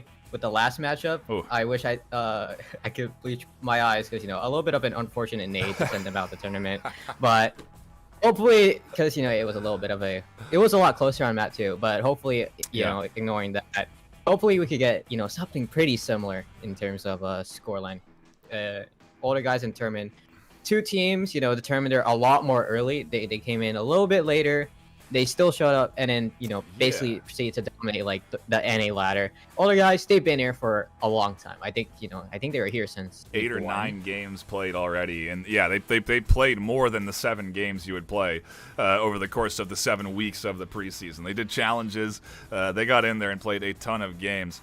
Chum, I'm curious on your thoughts on this matchup as well. How are you feeling going into this best of 3? Hey, what's up, Nightfire? Thank you. I'm totally pumped for this. I think it's a great matchup. The community in the chat, even starting from the previous match, they seemed pretty divided and opinionated on regarding who's gonna win. I saw some people saying older guys, some for the opponents. I'm gonna see what happens. I definitely think it's gonna be close in some rounds on these maps. In technicality, we are looking at a 4-0 undefeated Determined squad coming in here. Skyscraper, on the stats-wise, their worst map. Older guys looking good on Skyscraper in comparison. I guess not really, 4% more increased win rate. But when we're talking about the games played, like we're saying, Heritage, there's a lot more rounds in their pockets. 80 rounds in comparison to the 30 of Determined. But you were saying that this is not Determined's first time on the stage or first time playing together even. Yeah, they've been with each other for a long time, different titles. So they do have that chemistry, a lot more than these other teams that formed based off of Breachers alone. They've been to each other for like a good 1 or 2 years. They've dominated in other titles. So I think, and then they're just trying to come in and dominate Breachers. I think we saw that from FOU. If you look at French Onward Union, they also have been around in the community. I mean, Chum, you may be familiar with them, right? It's just an EU team that's played in Onward for several seasons. Yes, absolutely. They've had their share of successes and failures in Onwards. Yeah, absolutely. I recognize that name. Yeah, so we'll see if Determined can bring together their coordination here and end up taking on what is a statistically more prepared team, and already a good breach coming in as they do open up B site. This is a fast entry, Heritage. They're wasting no time getting the plant down onto B, and where is the retake? Yeah, it's a lot more hard. I don't think older guys expected that quick little push there. They still have their 5 players, so they do have that ability to retake. I don't think anyone knows that they're tough because of that quick retake as Recco's able to find Silent. A couple of trades on towards that site, making it to a 3v2. Good bet, able to find Deadwalk, but immediately gets traded out. All down to a 1v1. It's a swing, and Willow able to get that second there. A little bit of a pump there from Willow. Nice little clutch there. absolute chaos in our first round out the gate, Chum. What a exciting start to the NA side of things. I gotta say, that was a flurry of activity, especially that enforcer push onto that bomb site was overwhelming. Incredible plays, absolutely. That's what I love to see when we get to this level, you know. Something we should be expecting is that coordination. Hertaj, we differ on opinion here, okay? I think that seemed to me to be a pretty coordinated and planned play coming in, if I were to say so myself. Yeah. Okay, so for context, before we started, on the broadcast, I originally said that I say like a good half of the tier 1 teams are like a bit puggy. And like they like have little no strats. They play off of each other, and then said, hey, they got strats. They got strats. And I think the tournament, yeah, they're good. They're definitely gonna humble me. Column A, column B here, Tosh, because I do agree with you. You know, if you lose your first player and it shifts what your strategy is going to be, you got to adapt. You got to change completely what you're going to do, and you have to essentially, on the fly, make a strategy. And that does ultimately feel, to your point, maybe a little bit more of like a pub lobby style of gameplay, because you're not relying on a time-old strategy. Yeah, because most of the time you're relying on, because like most of the time you have strats, but usually they'll go south. So it's just a matter of who could just play it a bit better. As there's a little bit of fights coming in towards server. Darkmoon able to take out Deadwalk, but decided determined as Reiko's able to actually push in towards that hallway. That's towards the 5v3. So they have that hallway control. They have multiple options to go with. That was huge. They've opened up this B site completely. This is going to be tough for the likes of Dribblo and Big Lunch to hold down as Big Lunch tries to catch the entry point, and everyone barrels in on Determined. They're coming out guns blazing, and I do just realize now that the score lines aren't updated. I thought I had made that adjustment. We're still on map 1 here, and we've just started, and Determined are out the gate looking pretty good, Chum. Is this what I mean? I didn't know what to expect out of Determined, I guess, but is this what you were thinking we were going to see? Definitely not. I mean, older guys have a lot of experience, at least match-wise. On paper, they have experience, but these Determined players, they put pressure on that server room from multiple angles, and they were able to squirt into that B site, and that they won those engagements and absolutely roughhoused older guys on defense. That was a great play. It's looking like a good coordinated focus squad from Determined, and maybe, we talked about this too, Heritage, maybe a little too much investment in the stats coming in from the older guys, maybe not expecting this much coordination from a brand new team that's only had 4 games played in the VRML. It doesn't mean that they're brand new playing together though, and they are certainly coming in here looking good in the first 2 rounds. Now we're into the full buy. Yeah, so now there's messages maybe things could start to turn for the better of older guys, as there's a little bit of a nade coming in from Castle, trying to clear out Lounge. Hopefully just trying to get towards that wall towards A, as there's gonna be a little bit of drone towards that hallway side, as they're gonna clear out Lounge. As the side of Determined, they're gonna try to make their way towards Lounge. The flash coming in towards the side. Darkmoon trying to clear out a little bit of free fire. As Determined, they're making their way towards Lounge. I think Big Lunch might be in trouble. Dribblo, Big Lunch able to find their own pick. Darkmoon finally able to find Big Lunch after feels like losing down 2 other players. So it's 3v5 as Willow able to find Deadwalk, making that fully even. What a crazy swing across that doorway to catch that kill. A very good shot here. Darkmoon's going to try and replicate that success. It's only the 2 defenders left inside as Rico comes in from the back end and catches Silent out. They're going to be barreling in for this next kill, and it's going to come in from Darkmoon over the shoulder. Wow. A nice job there, and Determined are looking determined. Man, I just want to see that shot that Rico hit. Honestly thought Silent would be able to get that kill because Rico threw a nade, and then Silent, I believe that was Silent, right? And then, and then Silent swung, and Rico, off of reactions alone, just able to get that frag and just able to keep that economy. Absolutely insane gunplay. You Nightfire and Heritage, you saw that slight fumble in Determined step, but they were able to quickly find that momentum again, and Rico barreled through that point. That was a beautiful kill. it takes, in my opinion, a lot of confidence to be able to do that, which no doubt is impressive. It's to me an indicator that Determined obviously understand the game. Yeah, they've had four wins so far, but they are coming in here with a knowledge of the maps, a very clear understanding of how to push these objectives, and they're doing it very coordinated. Older guys got to wake up. They got to eco, unfortunately, going into this round, so going to be tough to wake up here. We've talked about the economy and how devastating it can be, Heritage, when you do get to a point like this where you just have to almost just hope for a kill, you know?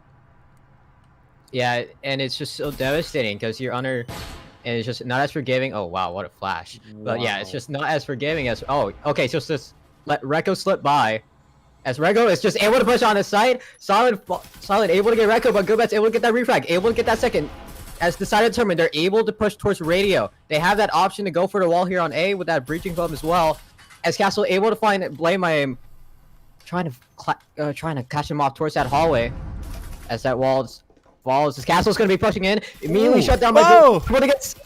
Willow finally shuts down Dribble, but it's 1v2, but Darkmoon shuts it down. That is a great eco round from the older guys. That sets them up nicely for round 2. They got a bunch of kills. They're going to get $2 grand in the pocket. Everyone can full buy into rifles. What just happened there, chum? Night, that was an insane blitzkrieg. I mean, you saw how they pinched. They were able to handle their own 2-2-1 split. Sorry, a 3-2 split onto Radio, and they just absolutely squeezed the defense and took control decisively into that Radio room. And, you know, what happened after, it's just the dominoes falling one after another. Right. Great play by Determined. A strong 4-0. A strong 4-0. They're in control of the economy right now, but those couple of kills, Heritage, it puts an opportunity into the older guys' hands now. They can actually full buy. If they didn't find those kills, I think they would maybe have had enough, but we're looking at 2 players at 0, so it's definitely not going to be a Vezins with attachments if that were the case.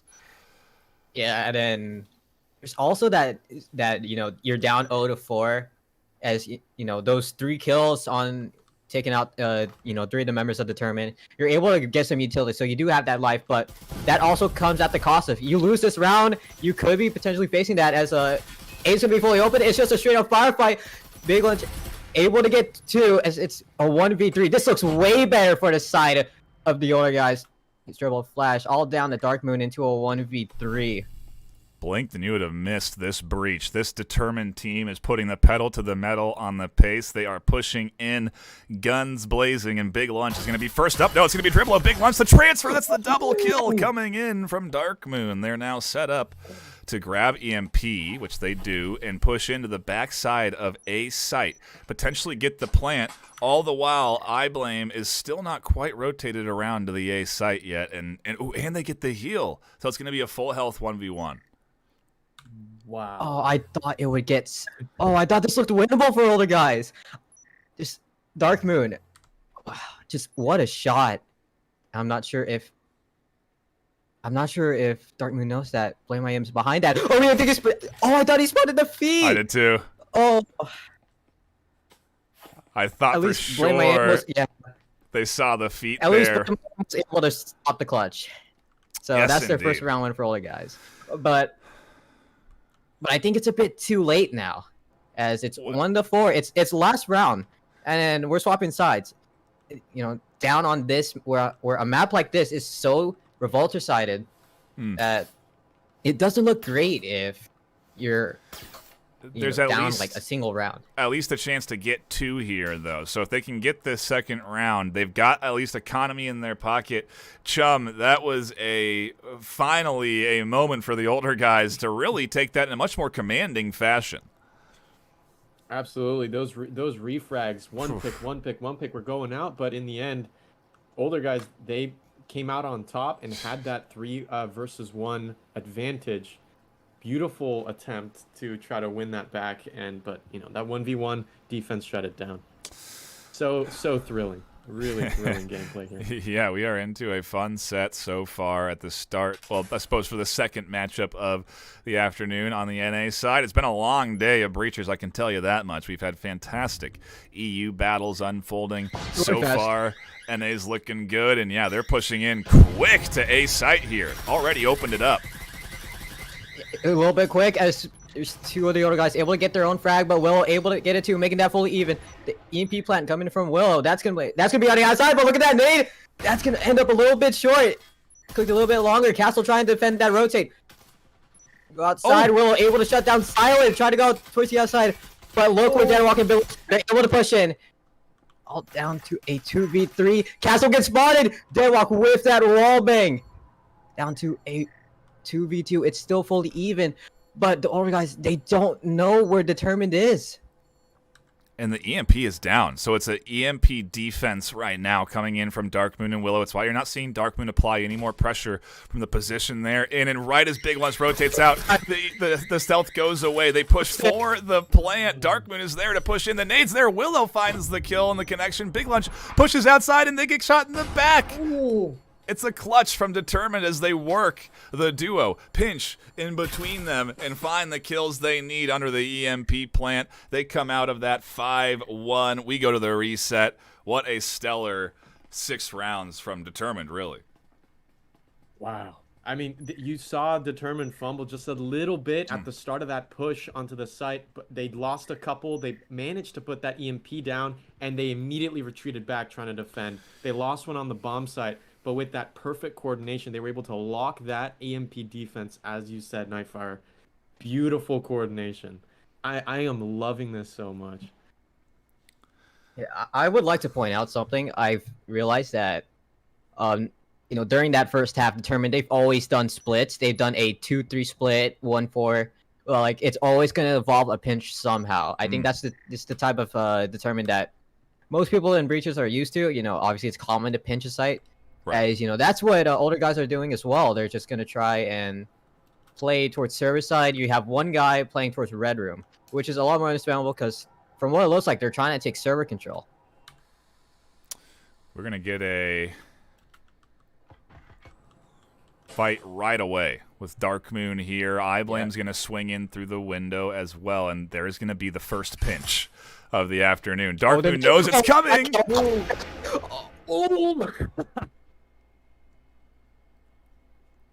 Oh, I think just the single window break from Red Room, and the term just tosses it up, just tosses a nade up on vent, just doesn't care, toss a nade.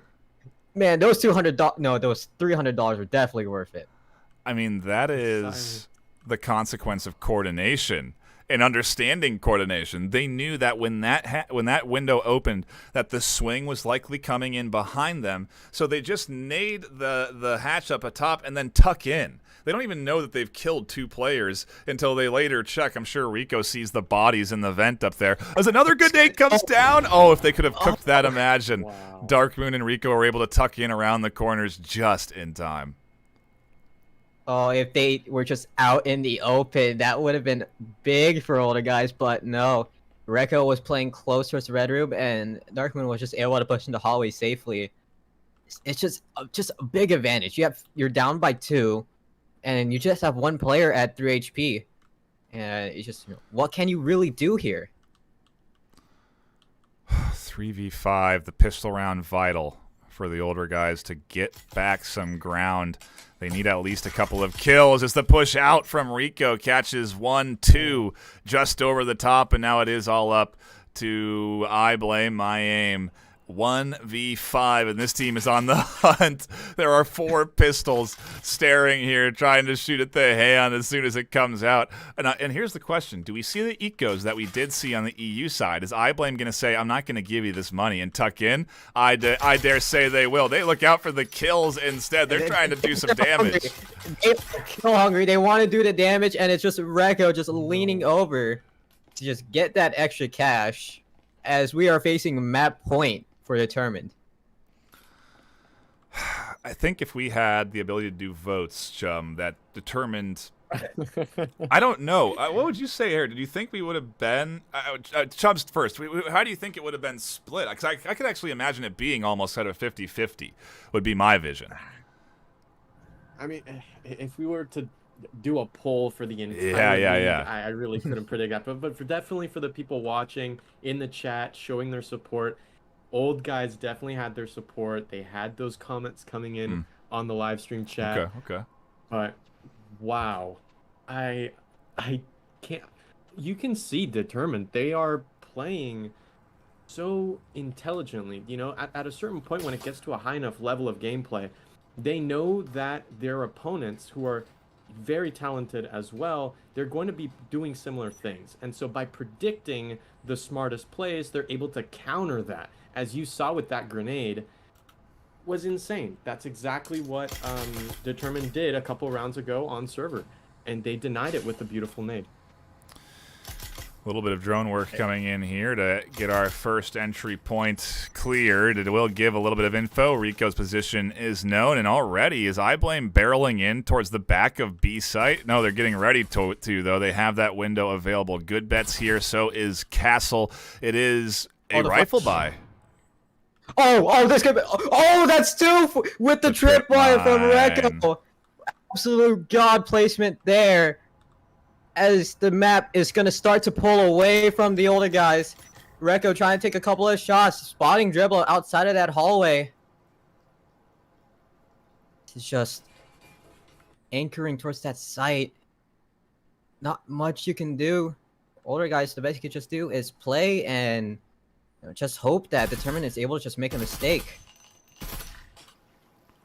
They find a kill there. The headshot onto Deadwork. It's up to Dribblo on the outside, who gets the double tap onto Willow. A nice kill. Does some damage. Gets the quick heal. Where is iBlame? They push in to find one kill, but Recco quickly finds the refrag.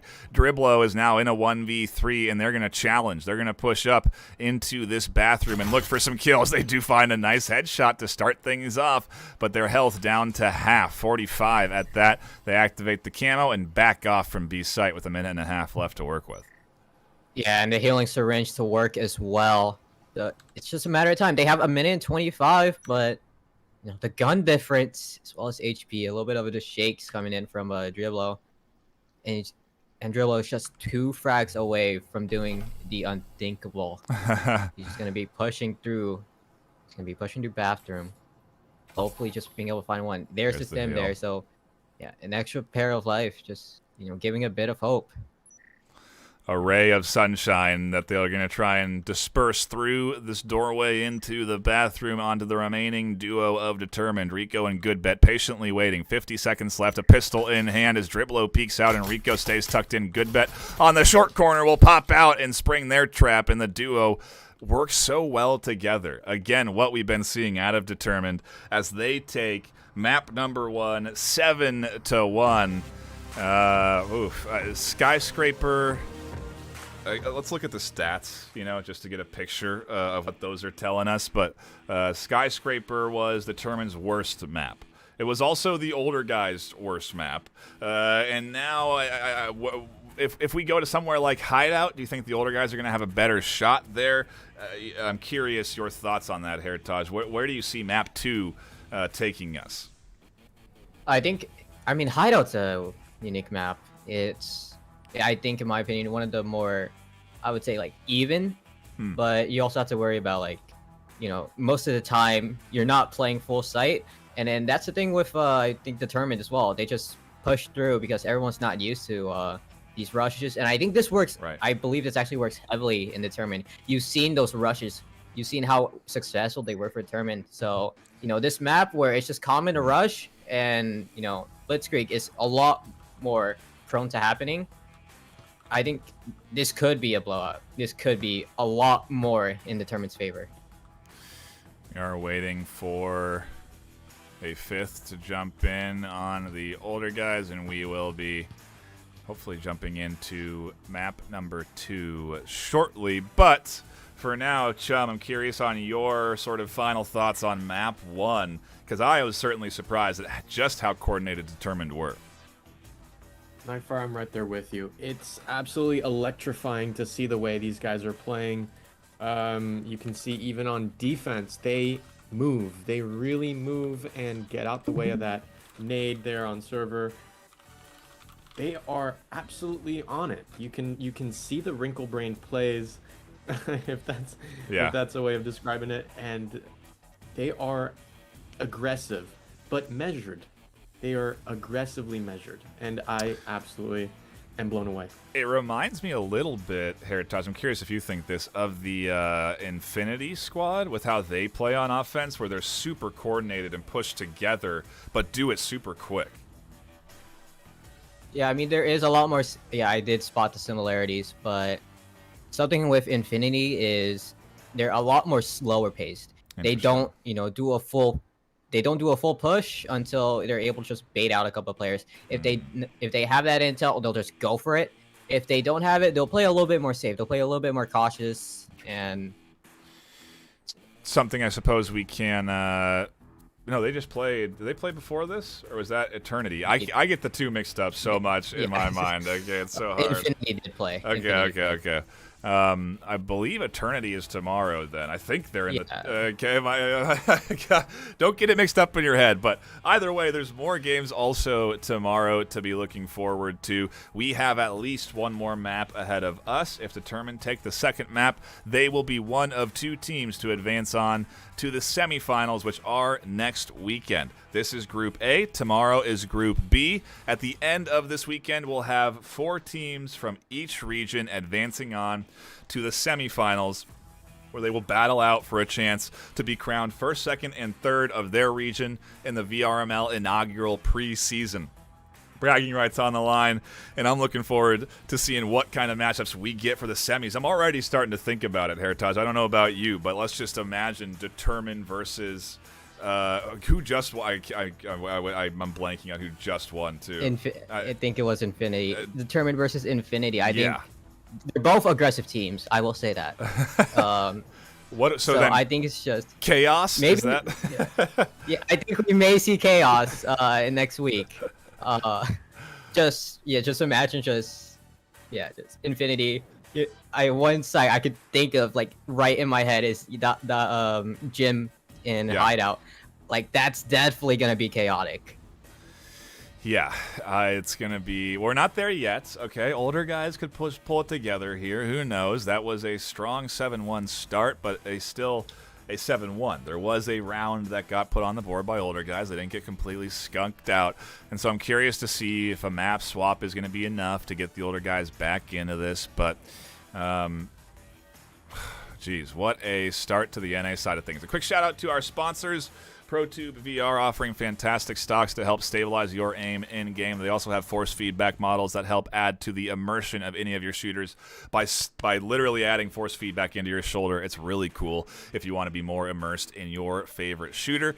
We also are sponsored by HyperX with the Quadcast S, the Cloud 2s, and a variety of other products. New ones that I'm hopeful to show off come Season 1. So do keep your eyes out for that. But yeah, HyperX with fantastic products, a great quality product line that I can speak for is good. It's durable. I've had these for a while. I banged them up pretty good, and I do really like the HyperX product line. So do check them out if you can. And last but not least, Triangle Factory for supporting the VRML. We do appreciate all of their support and ultimately creating a fantastic VR shooter. We're gonna go, or maybe not go, to a brief break. Can we stall, do you think, long enough to get into this map too? I think we might. Maybe. Oh, we did it. Might be able to. We got it. We got it. They pushed the button. Let's go. I think we were also supposed to. I don't know if we ever did this. Did we swap casters? Did we get Chumbait in to cast? Yeah, we're all okay. We're all good on the swap. Beautiful. So Chumbait will be joining for the round-to-round casting, and Heritage will be coming to you for the between-the-round analysis for this next round. But either way, it is Map 2 coming at us, round 2 of this best-of-3. Chum, how are you feeling for the Determined squad going on the attack?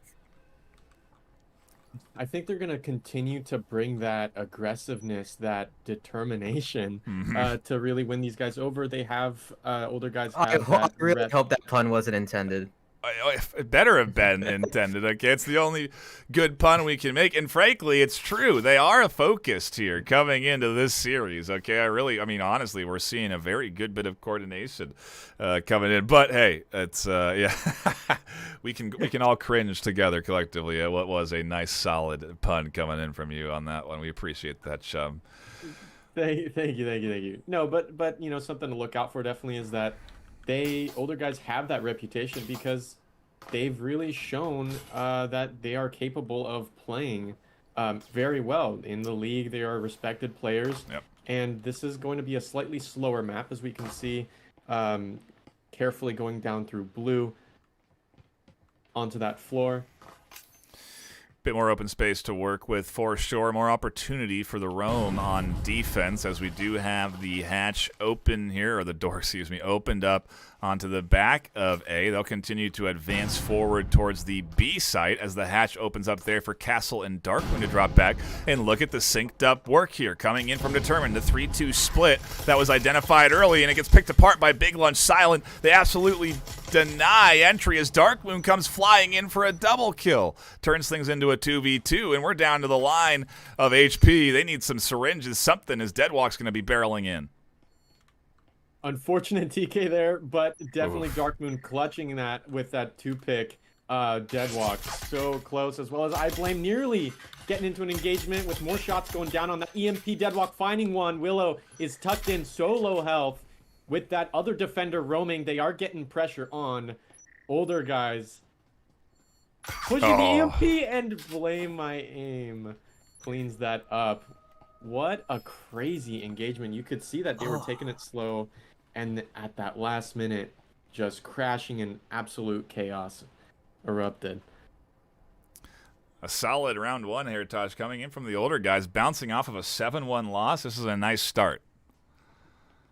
Yeah, this is a lot of a better showing. I mean, they Determined, they try to do the same thing. Something I did notice a little bit is that Determined, they'll actually clear out. So I think this could be just a factory alone, because there's a lot of roaming involved with, you know, not, I think, just with every single one possible. But they'll clear out basically their main floor. They don't do the top floors or bottom floors, so they just get rid of those potential flanks. They're more focused on pushing site.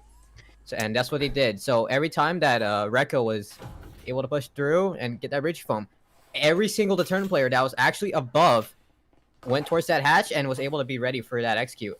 Yep. And then with that execute, it was a little bit of a back and forth as well. You know, the older guys, they're able to start off with, you know, getting that lead frag. A little bit of an unfortunate team kill, as you said. And then it was Determined to swing it back, and then it went back in older guys' favor again. That's what we're going to get this afternoon, and honestly, we haven't seen enough of it so far in this series. It has really been Determined continuously with that pushing the pendulum to the one side, but a nice bit of a swing back, to your point, from the older guys, as they do take a round into their pocket, and we do get into round two. Another eco round for the likes of Determined, and likely another fast-paced round, because they seem to not really waste too much time with their pistol rounds as they push in. Surprisingly, we do have a hatch play foam going up on that floor above, but EMP is on that floor. Driblo getting a pick. Beautiful headshot. As the EMP is danger close, but we have Blame My Aim coming in from the back. Possibly having the option to take out two, as Silent takes out two. Willow EMP goes down, and what a cleanup. I Blame does finally arrive there on the flank, but we're talking about pinches from Determined. That was a nice pinch on defense, no less, from the older guys. Yeah, defense is actually a lot more. Yeah, my bad, jump. But yeah, defense is actually a lot more harder to pinch, because they're going to be focused on one side, and yeah, there's going to be those late roamers that are going to catch people on flank. Right. You know, so it's a little bit more rough to do. As you know, if your entire team falls on site and they get that EMP plant, that's just bad. And with the older guys, they were really good at holding down that site with that, you know, stopping that aggressive push coming in from Determined. I feel like we see a lot of 1-2 rounds be a little bit more volatile at the higher level. When we get into the full buys, though, that's when you get into the brass tacks of the series, right? Now we're into this full buy right here. We're into full rifles. We're into utility. Yeah, speaking of buys, something I did notice was older guys, they actually bought second round. So it's, I think, a little bit different because on Skyscraper, they saved for the second round. Yeah, it is. Definitely. They're also doing that pistol eco management option where you have one of your players holding onto that pistol and the rest of the team getting fully kitted out on their rifles, but also still saving money. So the older guys are really set up nicely for the future here as they also get a double kill on another trip mine. That's got to be from stairs.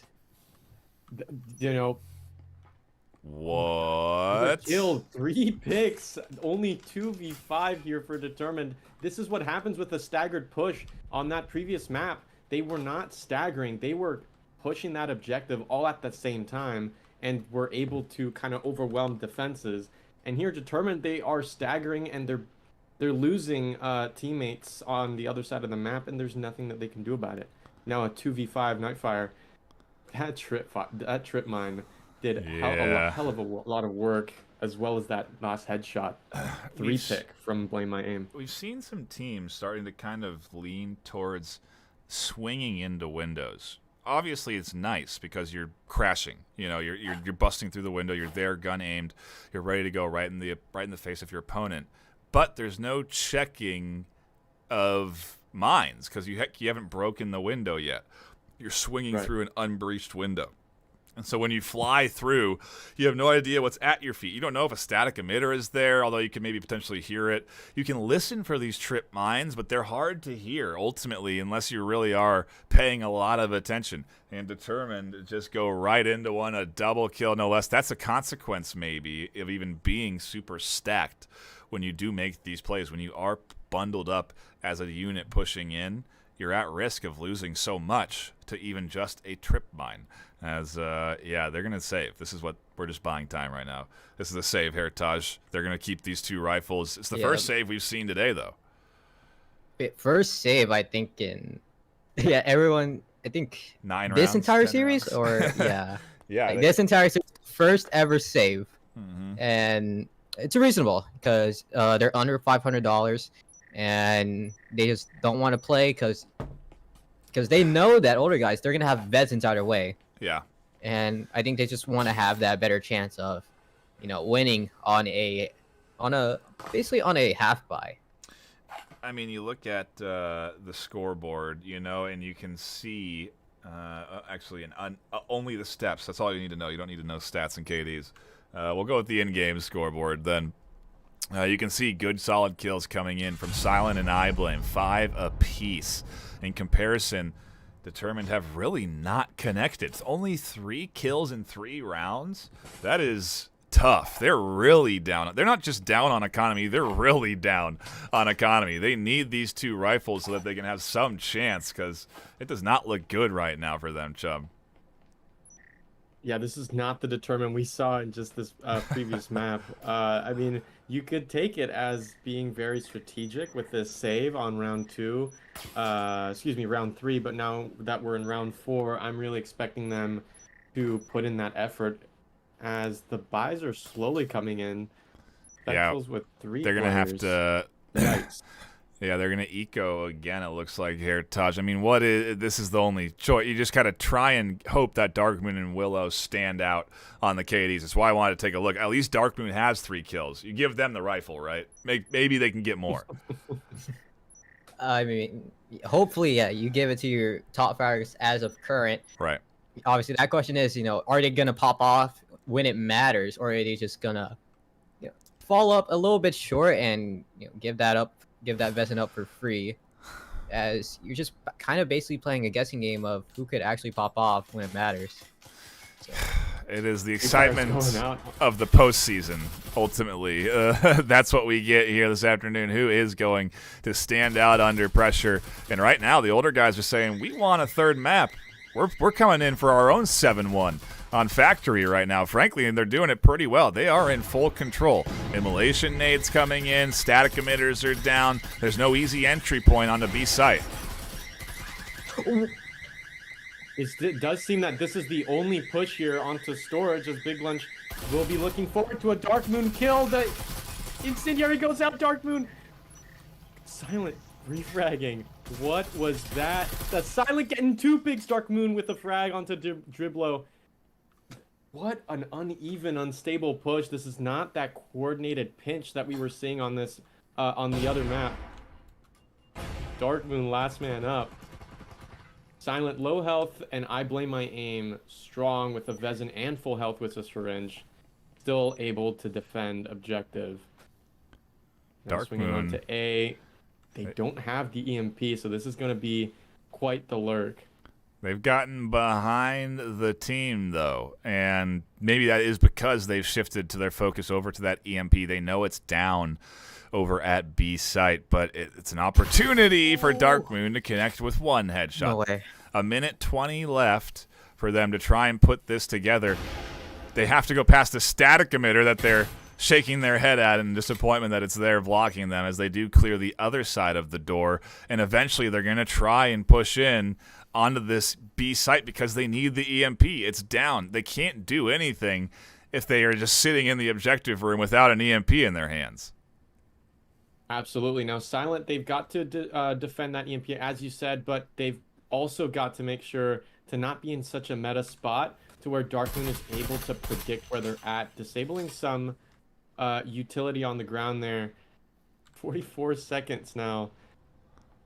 Yeah, this is going to have to be a long rotation and trying to, I don't know, go against expectations for Silent here in the corner, trying to watch for a cross through the breached wall. Slowly making their approach. Just under 30 seconds now. It's getting tight, Nightfire. They actually don't have eyes on the EMP either. They should hear it getting picked up, but they don't have eyes on it. And so it does get picked up. Darkman's going to sprint to A, and they've missed. They've missed the rotation. Darkman's going to get the EMP plant with 3 seconds left, and then tuck in with a Vezin in hand. We're into a 1v1 on objective as they battle it out to try and get control of this round. Darkmoon springs the trap and clutches it for Determined in the best way they can. The EMP plant, the headshot kill, all the cash going into their team's pockets on round 4. If that's not Albers, I don't know what is. The 1v2. It looked unwinnable. It looked really unwinnable. did. Just one is 1v2, and then just able to slip by, able to push through connector, able to get behind the older guys, and just pick them off for free. Able to grab EMP, because you're unable to hear the pickup. And then I believe that Dark Moon had the call that he was going to be towards that other side, so he was going to... Yeah, I think either way, Dark Moon was like, it's eco, whatever. I don't think he expected to win the entire thing. Yeah, wow. You could heard it. You could tell Silent was trying to be in an off-meta position, trying to deceive Dark Moon into a completely different spot than they would have thought they were at. But yeah, they totally let go of that EMP, and that plant went out, and the round win went out. It is exhilarating map 2 for Determined here as they battle out on the attack, trying to regain some ground here. They could tie up this initial set 3-3. They really could. They just got to push in to this upstairs objective against all of the utility that is coming in from the older guys. They have plenty of it. They have static emitters down. They don't have any trip mines here as Darkmoon does a bit of drone work on the outside and is ready to enter in once they have a little bit more information. iBlame is here and waiting, and where is the push coming? It's definitely the A side. And it's a 3-2 split as a quick pick by Castle going out through the smoke. Insane headshot onto Blame My Aim, a great fragger for old guys. This is a split push. They're pushing the A. Big Labs under in danger. Driblo tucked in nicely onto the objective, able to take any capper out. There goes a 1-kill. Rico with that refrag. A is clear. A double. Silent going down. Big Lunch refragging onto Willow, but that EMP doesn't get planted, and it... Wow. Finally, we've seen a really strong coordinated push at the exact same time coming from Determined. They were able to... We found it. I think that was because of those early picks, Heritage. If they didn't find those early setup picks to get into position into that bathroom, that could have been a very different defense for the older guys. Yeah, I think older guys, because they were actually caught out by, I think 2 of those players were caught out by the late flank. As Determined, they were pushing towards A. They were able to get that wall towards pillar down, as well as able to get that plant on the door. And Rekko was just there, just slaying them. You see, as meanwhile on the other side, towards besides all that chaos and Big Lunch surviving towards backside, I don't know how, but Determined are actually able to get a couple of free picks because they're able to get a read that they're gonna do a late flank and basically get a free round. So that's what it felt like.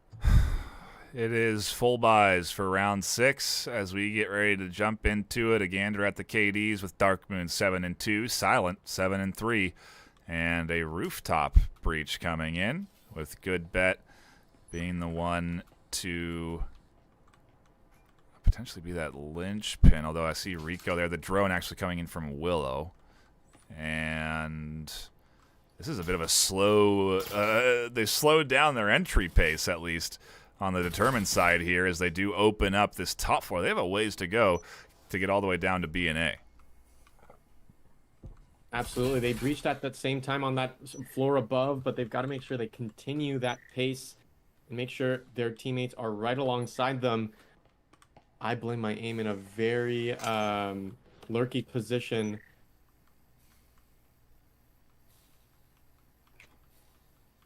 The hatch is foamed. They're ready to push their way down in towards the A site. It's only a matter of time before it comes for that. It's a matter of timing, really. There's the nade, a great nade that gets rid of the static emitter and the door blocker. Hatch is open, B site's open. Nades are coming in from both sides, and they shut down one of the attackers. Make it 3, 4, everyone flying out of the doorways as the explosives deny entry. Mullet immolation nades coming in. I blame suddenly on the upper floor, shutting down anyone that wants to make their way down the hatch. And Willow is pinched in between attackers as Driblo flies with a pistol. And the older guys say, we're taking this set 4-2. This is our time to win. That utility usage, though. The molly to deny the entry coming in from that wall, and then just that nade, like a little bit of a Super Mario type. They're just able to take out Rekko, just send Rekko up flying. And then the second nade, able to get 2. And just to shut down all operations of Determined's push. Wow, what a beautiful retaliation there. 4-2, though, again, going into this round 7. Some big pistol rounds coming up here, Heritage. These next 2, they're going to set the tone. Can older guys actually get some footing? Do you think it's going to happen here on Factory? If there ever was a place, I suppose it's here, right? Factory makes or break a lot of teams. You could have multiple hours. If you played Alpha, and then you could just get rocked by someone that just bought the game like 2 weeks ago. So Factory is like that wild card. It's like the wild card of breachers. Like anything could happen. I like that. Definitely. I mean, I think with that longer distance, Determined is being a little bit more predictable in the eyes of older guys. I'm not sure, but that was really great utility, as Heritage said. Yeah. I can't believe we've already had one map done. that first map went so quick. It's hard for me to keep reminding myself that we're already on to map 2. Determined did take that first map 7-1, so we're looking at the option for Determined to lock in the series win here if they can take these next couple of rounds. I mean, a 2-point lead is nothing in the game of breachers. These pistol rounds are vital. If they can win these 2 pistol rounds, we're tied 4-4 going into our full buy round, and everything's on the line. So there's still some big opportunities ahead for this Determined team to bounce back in this. The older guys have to be coming in full focus on the attack, and they certainly seem pretty coordinated as they set up breaching points on both sites for their entry in towards A, but Castle is still a threat here. What a close nade. Barely getting Willow, but Castle in lockers. Trying to find a pick. Gets killed. Dribblo getting it. That A side has been breached now. Willow tagging one. Some more shots going out. The pressure's on. Older guys, they had that 5-player stack ready to go, but it's kind of falling apart. Shots not connecting yet. Kind of a stalemate. Whoa.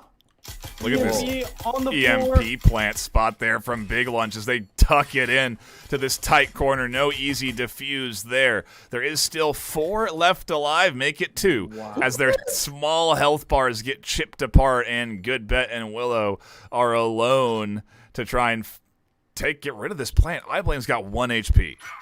And they find a kill. Insane. The 4K. Absolutely insane swing there. Willow's trying to relocate to try to find that EMP. Tags the opponent. Oh! No, but Flame with just so little 1 HP. Finish them off.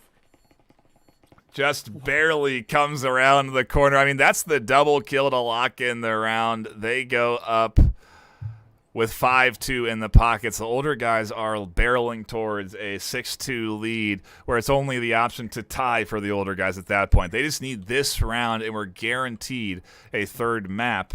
Also something worth considering. And it's looking good for the older guys right now. Blame is just better. I really can't say anything else than that. A 4K with just 1 HP. That couldn't have been any better. And I think they're just going to go for it. I think they wanted to extend their 3-round lead. The older guys, they're actually going to go for a full buy here compared to the side of the tournament where they're just going to go Spectrals.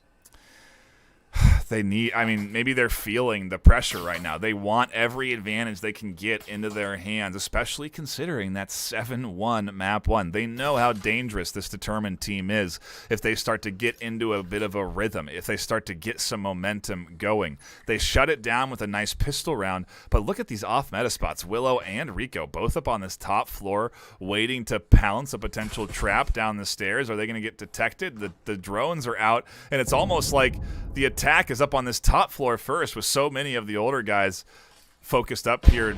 They actually don't know about these off defenders on this top floor yet. Absolutely. This, as you said, these defenders up on the 2nd floor, it might be a great counter for these lurks that Determined are trying to set up here, protecting the hatches. iBlame taking out 1 with another pick, a clean headshot. Might be able to find Dark Moon. There's no shot. As 1 finally lands onto the site. Deadwalk taking 1. EMP is on the floor, ladies and gentlemen. Silent just about to drop down. Big Lunch now running away as Rico and Willow are rounding the corner. Silent ready for an engagement. They don't win it. That Wombo combo takes them out as the EMP takes away on the objective. Willow with another kill. Insane as they drop down the EMP. Big Lunch has the site. Deadwalk cleaning it. A 2v2. Deadwalk refrag, but Big Lunch has got the perfect defense there onto the EMP. Rico watching that window as Dark Moon touches the EMP. Big Lunch hears it. Are they waiting? Oh. There's a headshot. Rico cleans it up. They don't have time. Take it Determined. Oh, it's close. It's very close. Oh my god. Whew. Oh, a little sweat wipe from the brow as Determined hang on with a solid defensive round. That was the round Heritage to win. If there was a round, that was the full buy from older guys. They don't have the economy to buy now, and we're seeing Determined get that was Determined's eco round, wasn't it? They didn't have any rifles. up Yeah, against. they had no rifles. Oh my goodness! What They a had no swap! eco. That economy is devastating. Just Yeah. losing it all based, all just. I think it's just gut wrenching, just to know that not only that EMP being around 3 seconds before getting that full round.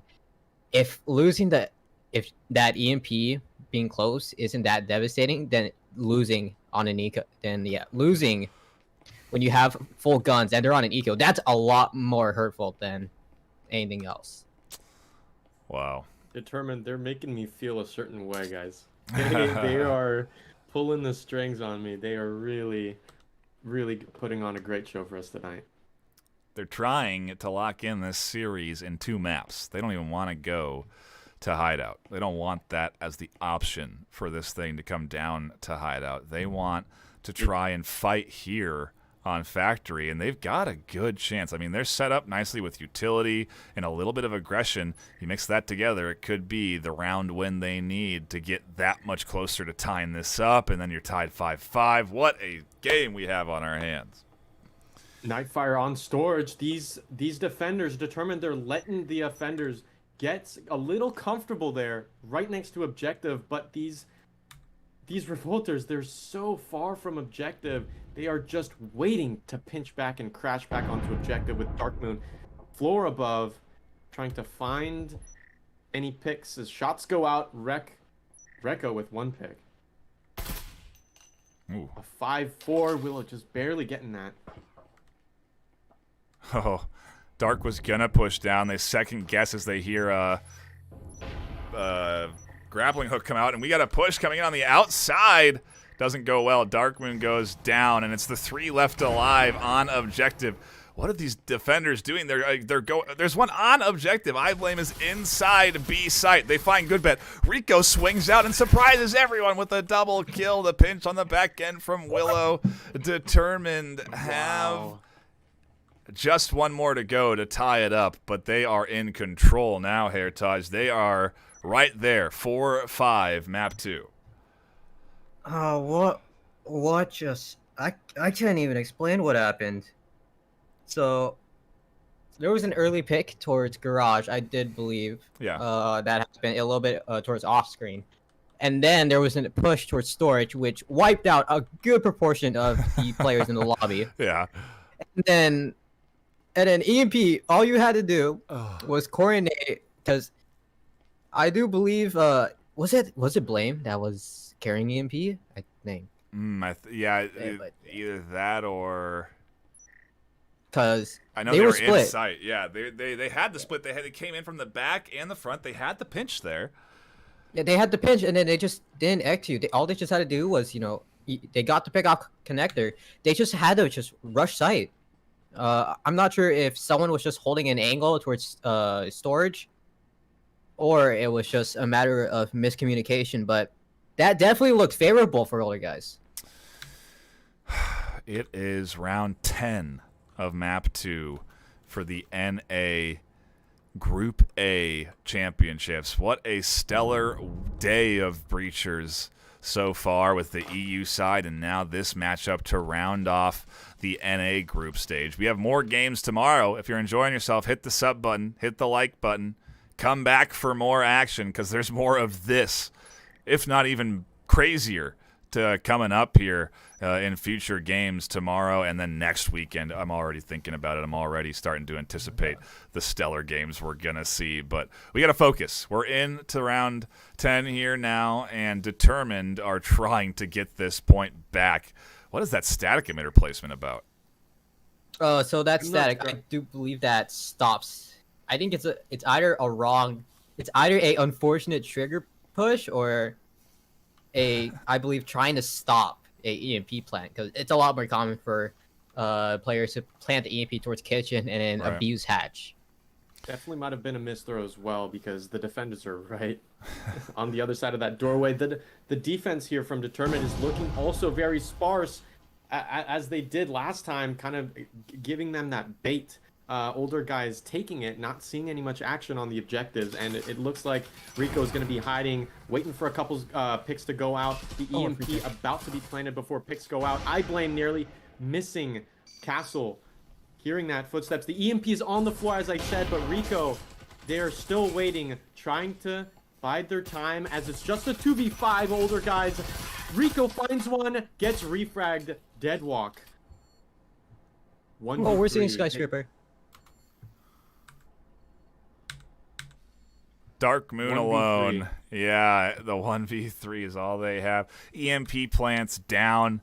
Silent is just on the other side of the doorway, waiting for any counter aggression to come in, and ultimately waiting to spring their trap once they hear a defuse coming through from Dark Moon. I wonder if we're actually going to maybe see an eco or an aggression, an attack. Wow. They fly out. They get a double on the outside of the building. They're going to jump down looking for Iblame. Can they clutch this up with the triple? The EMP bait comes in. There's one. Where is Iblame? They haven't pushed around. There's the nade, and they finally push in for the kill. That was quite close, Heritage. That was... I thought I would see it again. I actually thought we were gonna see another clutch from Determined. I just the absolute balls on this man to just go out, kill Silent, and hey, have the read that he's on the window, able to get that frag. I think it's just a little bit of a wrong read, because everyone on the side of Lord guys, they were towards that orange side. I don't think he expected Blame My Aim to be towards Connector. That guarantees us a map 3. So we have one more map to go now. Because even if they tie this here, we're going to have to play that third map to get a winner in a best of 3. So if they were then to have, let's say, older guys win map 3, it then comes down to the amount of rounds won. And then from there, we have a variety of deterministic factors that will kind of go down the line that they keep tying somehow magically. But for now, at least, this is older guys in control, trying to lock in a final round. The full buy coming in, but not really, because Big Lunch can't pick up a rifle. Let me know your thoughts, guys, but Determined is also the Deceivers team, because they are very wrinkle-brained. That was an amazing play there. Predicting that window play, just watching the MP plant. What a great play, but unfortunate, as it was a failed clutch. Where is the push coming? It looks like, at least initially, it's towards the likes of Dark Moon, who's getting pinched from both sides. They catch one kill as the nade forces them off of position, and another one on the other side catches Castle. That's 2 into the pockets of Determined for 1 of Castle, and it looks like the locker room is wide open for control. There's no one on defense here. Iblame's dropping down through the hatch. Dead walks right around the corner to Rico, finds a beautiful one tap. They have a rifle in hand now. Play Nightfire. This EMP is danger close, and they've got to lock it down. They have that numbers advantage of 4v2 now. Rico cleaning another one up. Oh my goodness. EMP denied. Determined. As we have Dribblo trying to find a recovery through lockers. Cloak coming up. No defenders here now. But you can see dead body in the corner there. A frag grenade. That was a really cool thing. I want to briefly go back to, I believe, Castle. Yeah, Castle threw a frag. Silent killed Castle as they threw the frag, but the frag still killed Silent. That was a great play there that we just barely missed. But here we go. Were you going to say that you think you need to lie down, Heritage? Because I agree. We are at a minute of downtime here to take a breather, at least, as we get a save from Dribblo, our second save of the day. But what a hold from Determined. The older guys just are not getting any easy ones here. Yeah, Determined are still putting a fight. And then, unfortunately, as you know, this is guaranteed in Determined's favor. I think we may see a draw. Yeah, good. If we look at the economy of the older guys, Ooh. they're under that $500 mark. They're going to be forced on RCPs. They're going to be forced with, play pistols. Not something that you would like because, if you're heading to Skyscraper, there's so much. There's a lot more on that line. No, we started with Skyscraper. Oh no, Hideout. My bad. Yeah, we're going Hideout to wrap this up. More devastating. I know. Everyone goes Skyscraper map 3. I'm so used to it. Yeah, me too. You said, even when you said Skyscraper map 3, I was like, oh yeah, we still got that left. No, it's Hideout. That's still on the list of maps to be played. Skyscraper went well into the hands of Determined. They came out guns blazing there. What changed? Because now the older guys really do look good here on Factory. What was the shift for the older guys? It's just the map, just more confidence on this map? I think it was the map confidence. I think they made a lot more pushes. I think they were a lot more aware of the type of plays that happened. I think, because I think we looked towards that first round, when there was an execute towards that second floor, and the entire team of Determined just straight up dropped.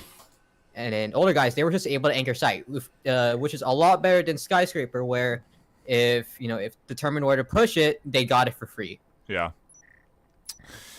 Whew, what a set we have tuned into here this afternoon as we get ready to jump into our last round of map 2. Round 12. Wow, what a road we have taken I'm nervous. to get here. I'm really nervous.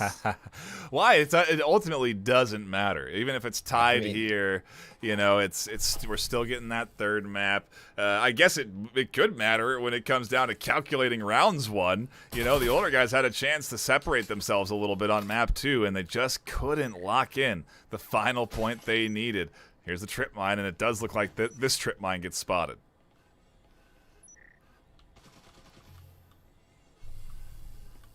Yeah, it doesn't seem like a friendly's going to be taking that out. Dribblo still pointing it out. There we go. Finally taken care of as the EMP awaits to be dropped through the hatch. Again, this Determined really loose defense with spread out defenders waiting for older guys to find a nook and cranny to push in through and then just squeezing them back out of the EMP. I blame my aim getting a pick onto Willow. That's a big shutdown of the roam for Determined. Willow has been an important factor in collapsing with the defense. If Willow's not there and this push comes in, they're not going to have a great collapse retake option available to them. And so here comes the push. The drop down instantly pulls Castle out, and Utility comes in all a little bit too early, although those immolation nades will do nice to deter entry through the hole they just opened up. Still, though, the kitchen is available for plant.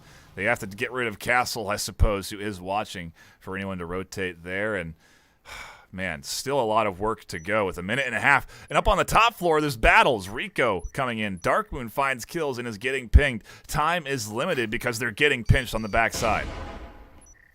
Here comes a possible rotation coming from defenders.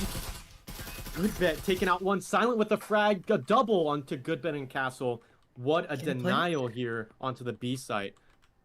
Oh my god. A 1v3. Darkmoon has got to take this back. They do have a syringe, so this... Look at this play. This lurk. We're right back here. Oh! Shot's going up. Beautiful headshot, but no. Big Lunch finishes it. What could have been a 6-6 turns out to be a 5-7 for older guys. Yeah, a very solid job from the older guys as they take the round. And map 2 goes into their hands. We're headed to map 3. We're headed to a map 3 series decider for this second set. Heritage, is this what you expected? Did you think this would be this close of a battle between these two, even after map 1? Or before map 1, I guess. Do you think we'd be this close in the overall score? No, I actually did not expect this to be this close. My heart is racing right now. Imagine the heart rate of the players. If your heart's racing, how are these players feeling after that one? The round 12 and that potential to just, I think Determined was like, hey, if we tie this, then we could go to Hideout being a lot more confident that, if they do win that, it's technically our win by, most rounds. But it's a lot more of, I don't know. It's a lot more of, man, I can't. This is such a close series. I don't think my heart can take it anymore. Well, we go to a third, too. We go to a third. We're going to Hideout. I mean, Chum, what a exciting map 2 to be a part of there, unfolding into the older guys' favor. Is this what you expect? I don't think honestly any of us on the desk were anticipating this close of a back and forth. No, we didn't. Absolutely. We really looked at older guys' experience, despite what Herdage said about that team dynamic coming from Determined. I believe, this was very surprising. Well, not surprising, but exhilarating to say the least. I think for Hideout, since it's also a small map, this time we're going to see Determined back into action as they're going to do a couple push-ups in their bedrooms. They're going to punch the air a little bit. They're going to have that heart rate going back up as they're getting that blood flowing, ready for this big map number 3. Big. Yeah, I imagine we're going to take a little bit of a pause on the player side of things so they can rest, take the headsets off, recollect themselves. I mean, again, Heritage, we're feeling our hearts racing. They got to have their hearts racing too. They got to calm them down so that they can take this map 3 more focused, because it's Hideout. And I mean, what are you thinking Hideout's going to look like for both teams here before we do take a little bit of a break ourselves? I mean, hopefully they refocused and make up some new strats. Hopefully they can find some type of weakness inside, the other team and potentially exploit that, because, both of them have a map now. And at this point, since, you lose this map, you're done. And you just want every advantage. You want every single advantage as much as you can. Yeah, it's single elimination. The winners advance on to the semis, which is next weekend. You can find all of the events for the live streams on YouTube, so you can prepare for all of the upcoming games that are going to be like this. The close battles, the close, unexpected dark horse appearances from teams that have only had 4 games played in the preseason, determined on the cusp of even maybe facing their first loss so far since being a team in the VRML, and I'm sure they don't want to experience that either. A quick shout out to our sponsors, ProTube VR, HyperX, and Triangle Factory for supporting the VRML. We do appreciate that, and we are going to go to a brief break. When we come back, it's map 3. It's the decider. Can't wait, as I know you can't, but you're going to have to. Only a couple of minutes, and it's the start of round 3.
One more to go.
chat.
welcome back, everybody. We are here for the final map of the final match of the NA Group A. It is the older guys versus Determined on Hideout. Heritage, how are you feeling about this map here with the older guys coming off of a map win just recently off of Factory? Yeah, I hope they use that momentum boost a lot more. They were able to take down. It was seemingly close, but I hope they're able to just use that map win in their advantage and hopefully take a couple. But for Determined, they're a lot more rush heavy, as they are going to get a rush heavy site. So we do start with floor 0. This is pretty well known for having a lot more hatch plays and just non-stop blitzkrieg type of rushes. They get a little foam on the wall, but not all the foam they'll need to breach through X. There's a static emitter ready and waiting for them, but it's all about timing. They're also going to want to push in around the back of this defense together, opening up hatches, getting control of the garage. There's a lot of work to be done on the upper floor, which is what we're seeing this trio do, and they're trying to make sure that they don't get flanked, that no one is up here, but I Blame is waiting and lurking. Here comes the hatch on the backside. Silent gets the trap sprung as they get killed by their own nade. Over the top, connections coming through for Big Lunch, and we're into this thing. Kills coming through, 3 left alive on defense. Full control of storage, and it's just Driblo trying to firefight. Oh. Is Reco able to find him? I Blame I am all the way from that top towards that garage. Is this 2v2? EMP's actually going to be planted. It's going to be in the favor of Determined. They have that gym. Blame I am gets a little bit of firefight with Castro. He has Big Lunch for that support. Just able to get it down to a 1v2 as Blame I am able to shut down Dark Moon. They're actually, hopefully they go off of this momentum. This is the start right here, chum. They take a solid pistol round with 2 left alive, no less. They're riding the momentum, it seems. I think so. I got no visuals, but I mean, it sounds about right. We got to a little bit of text, but all right, yeah, well, this is gonna work.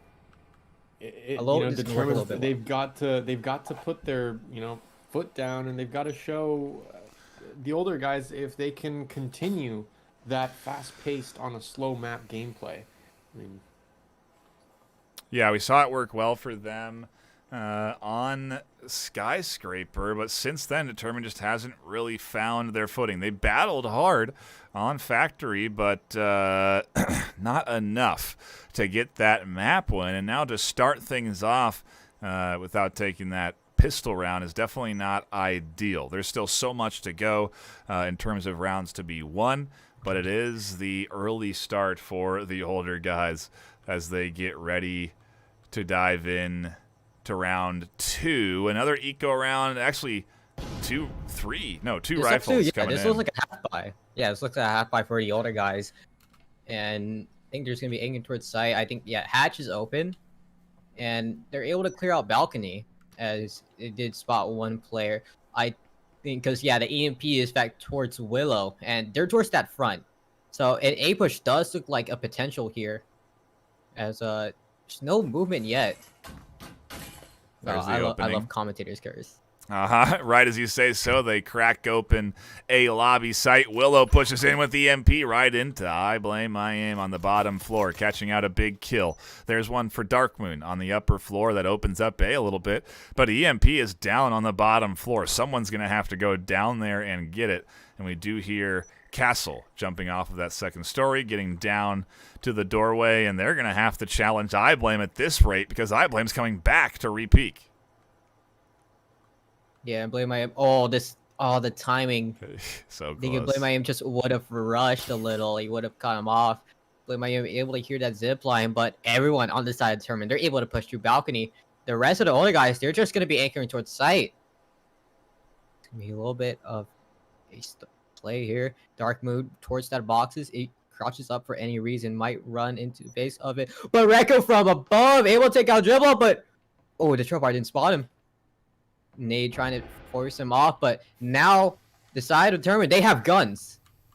And Blame I Am. Oh, this could be unfortunate timing. Oh, this is just timing. This is timing galore. Record tries to vault up. Immediately gets shut down from I Blame My Aim. It's 2v3.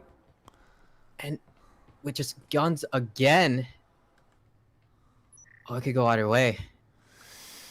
It is 3v2, full health for the likes of the older guys as they sit down on A side and wait for this thing to crack open. There's the breach.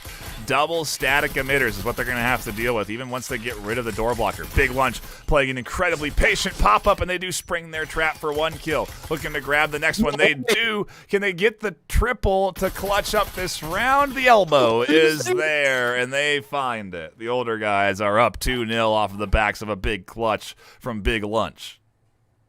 Oh, I don't believe the 1v3 clutch. All they had to do was just isolate him.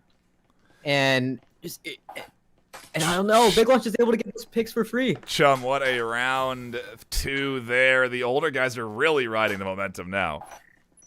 Man, I mean, yeah, the economy-wise, the snowball is definitely growing in size, and the hill's getting steeper and steeper as the minutes tick by.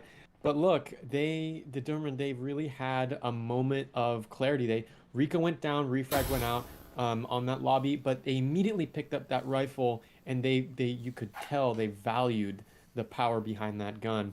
But yeah, that corner spot, Big Lunch, really locked it down and got lucky with that elbow shot onto the EMP carrier.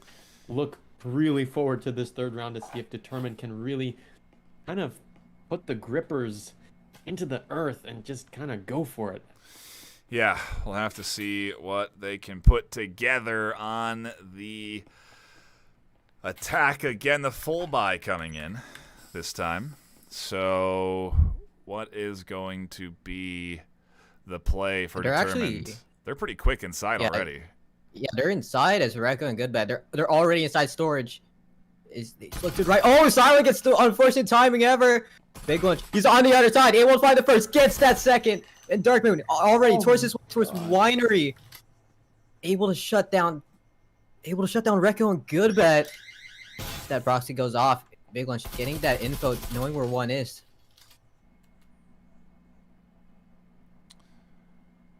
This A site has not gone well for the offense yet today. We haven't seen a really successful A site launch. What a good flash though from Darkman. It catches Big Lunch, but Big Lunch stays tucked in. They pop up for the headshot, spring their trap outside of A, and now it's all up to Castle, who is just a corner away from I Blame My Aim. If I Blame does push up, they could have the back of Castle, but it's so risky for them to go any farther than they already have. They check Castle. Castle drops off. Is this the save again from Castle and Willow? It certainly should be, as they both have rifles in hand. Yeah, definitely a save. I'm pretty sure that Dark Moon, if he's going to watch this VOD, he's definitely going to be kicking himself. He had that flash, and Big Lunch was flashed for such a long time, to the point where that would have been such a good pick. That could have changed the tide, but it looks the wrong way. It's just unfortunate. But it's going to be a full save here as the side of Determined. They're under that 1K mark for credits, so it'll be a little bit devastating as you're letting the older guys just get one more free round. At this stage, Chum, we got to think about how Determined are feeling. They've lost Map 2 off of what they assumed was going to be a dominant Map 2 themselves. I mean, 7-1 Map 1. There wasn't a doubt in my mind Determined were barreling towards a 2-map series, but now suddenly there's only doubts in my mind. If Determined can take this one, how do you think this Determined squad is feeling having to save here? In my mind, what they're thinking is, as a team that's aggressive on such a tight map like Skyscraper, I'm pretty sure they knew going into Factory, where the angles are longer, the hallways are longer, the trips to the objectives are longer. I think they knew Factory was going to be a gamble, but here, I think the morale is starting to drop on this map specifically, because it is tighter. Yeah, I mean, I just have to bring up Big Lunch, that control on barrels. Beautiful 2-pick. Yep. And not to mention that flash, 3. No, yeah, that 2-pick onto barrels, but guess what? That flash went out completely blind, and coming out of it still managed to get a headshot. that's a testament to their skill. Yeah, And ability to control their their shakiness. That was really incredible display of skill. maybe they've got themselves a Pro Tube stock to help stabilize their aim when the pressure starts to mount. Who knows? You could have one too and help you shoot your shots. Either way, I love that. Again, a great round from the older guys, and you can't ask for a better setup right now because look at the economy, Hertosh. Determined are hurting. 2 rifles, they have to save. Even these 2 rifle buys are a little risky for them to have to take. They really should be doing a full eco. I mean, you have to just bank on Rico and Willow, who have been shooting okay, but there's only a handful of kills on the board for the Determined team so far. Yeah, I think it's just older guys. They're setting themselves up to get refrags, and I think that's what they've been doing, because what they're doing is, if one of their players goes down, they're not letting Determined get that pick for free. They're gonna take down one of their own players. As we can see the side Determined, they're actually doing something a little bit more, I think, a little bit more of what we saw back in Factory. They're going to play that floor up, but blame him. Oh, he's lurking. You still can't find him. He's hiding. And you can't find where he's at. That nade tries to clear him out, but it's unfortunate. You're down by 1. That's going to stall so much time, as Blame My Aim is just able to get out for free. Squeaks away to the bottom of the stairs, sets up for defense on B.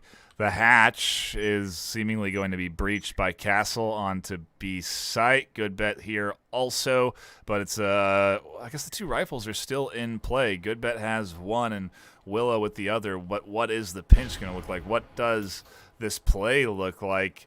Is Dark Moon even feel? I mean, you have 4 left alive, so we're certainly not seeing an eco round. They're not just saving right here, but they've slowed the pace up a lot. They're not pushing in within these first 2 minutes, maybe even.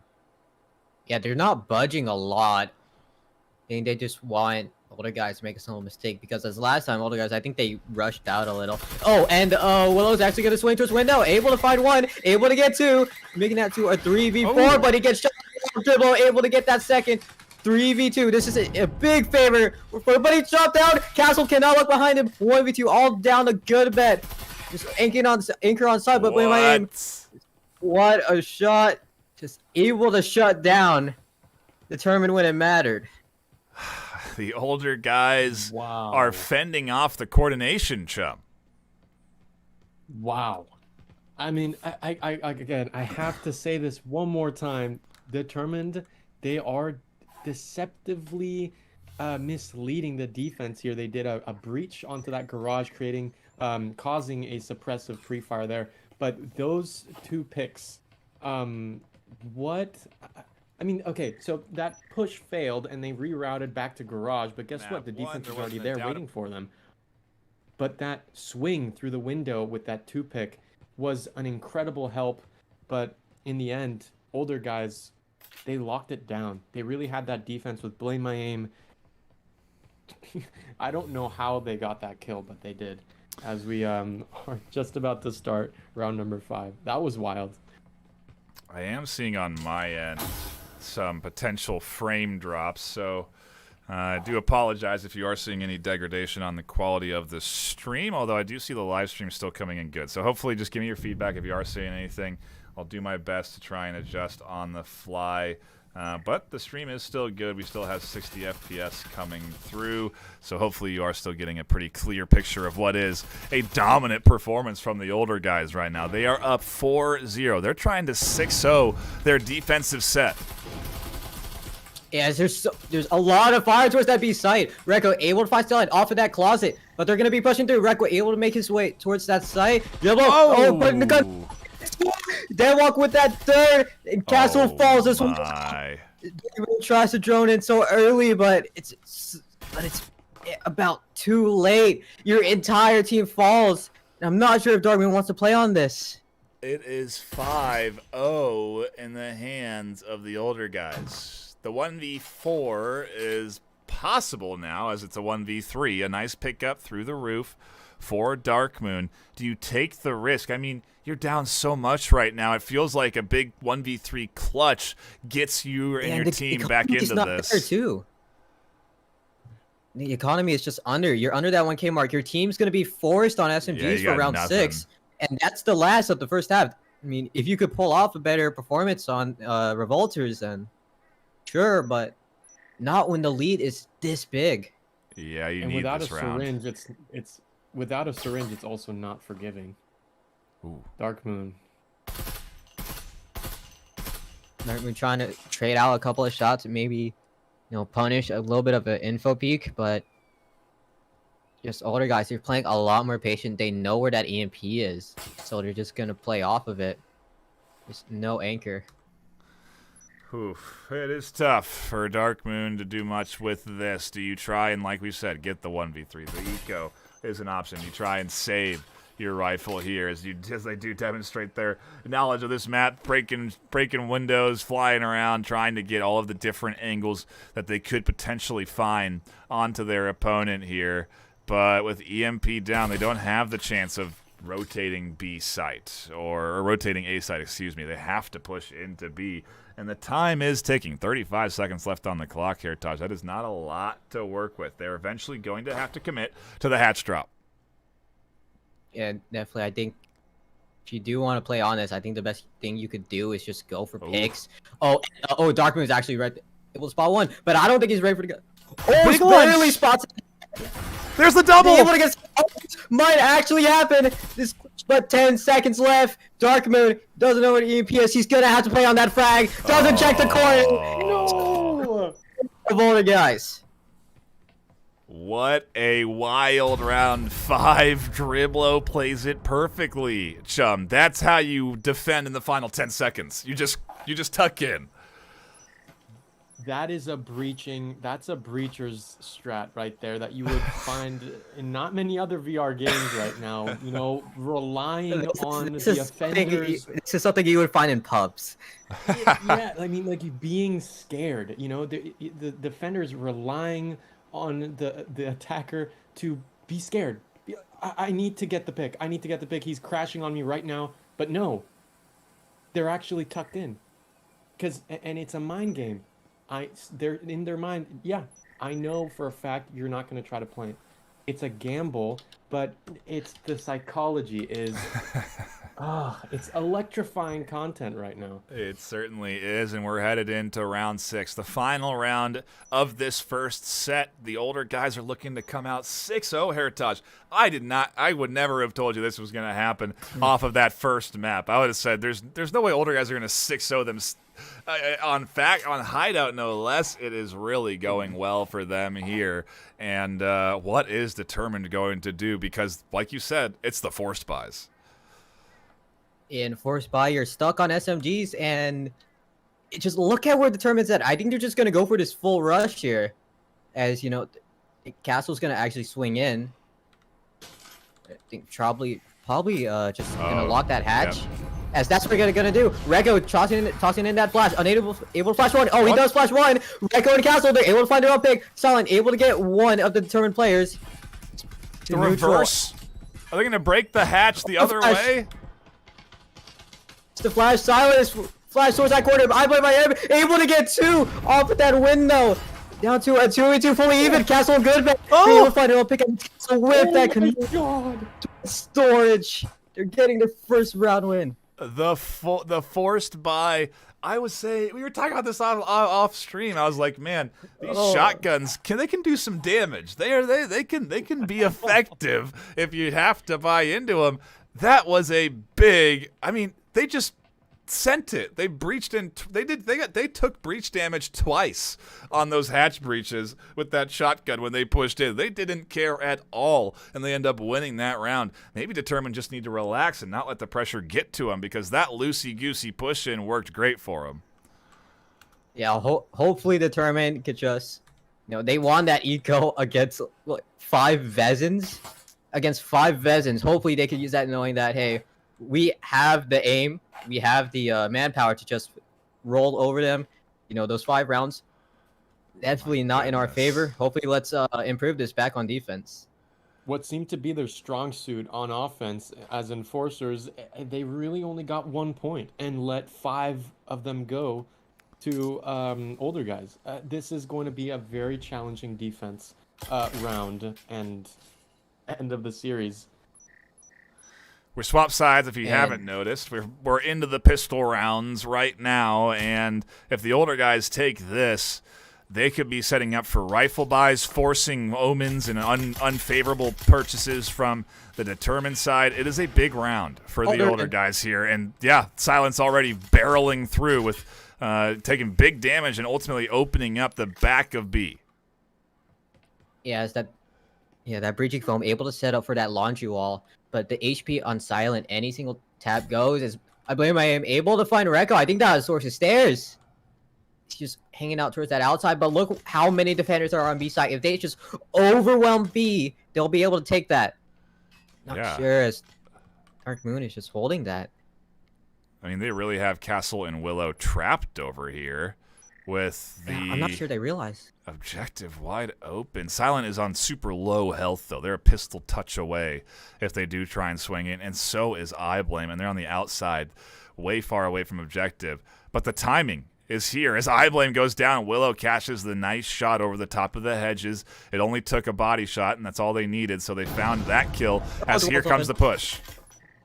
Wall's open. Darkwood's gonna swing, finally able to take out Silent, but look at that Slayer herself. Big Lunch is able to shoot through that wall, able to shut him down. We're looking at a 3v3, but look towards the other side. It's a battle on Garage. Deadwalk able to get that too. Definitely the card needs some insurance. Down to 1v2, all on good bet. Stuck in pantry. Only defender on site, but he has too many angles to worry about. Why haven't they opened up that other door yet? It could be so powerful to crack open that other doorway and be able to threaten. There, finally, the foam comes down and they open it up, but it's already allowed a good bet to rotate out of a bit of a less favorable position as the push comes in, and now maybe surprise this offense that's coming through. This is stopping. Oh, but he shot early. Good bet knows where one is. Gonna swing. Able to get, this looks wonderful. 1v1. Good bet. Can you do this for the 1v2 clutch? Can you shorten the lead from older guys? He does hear that EMP tap. He knows, doesn't know where Jello is. Looks away at the and we are facing series point in the favor of older guys. It is a battle that we're in for today, chum. What a Klingon there, just holding on almost to that round.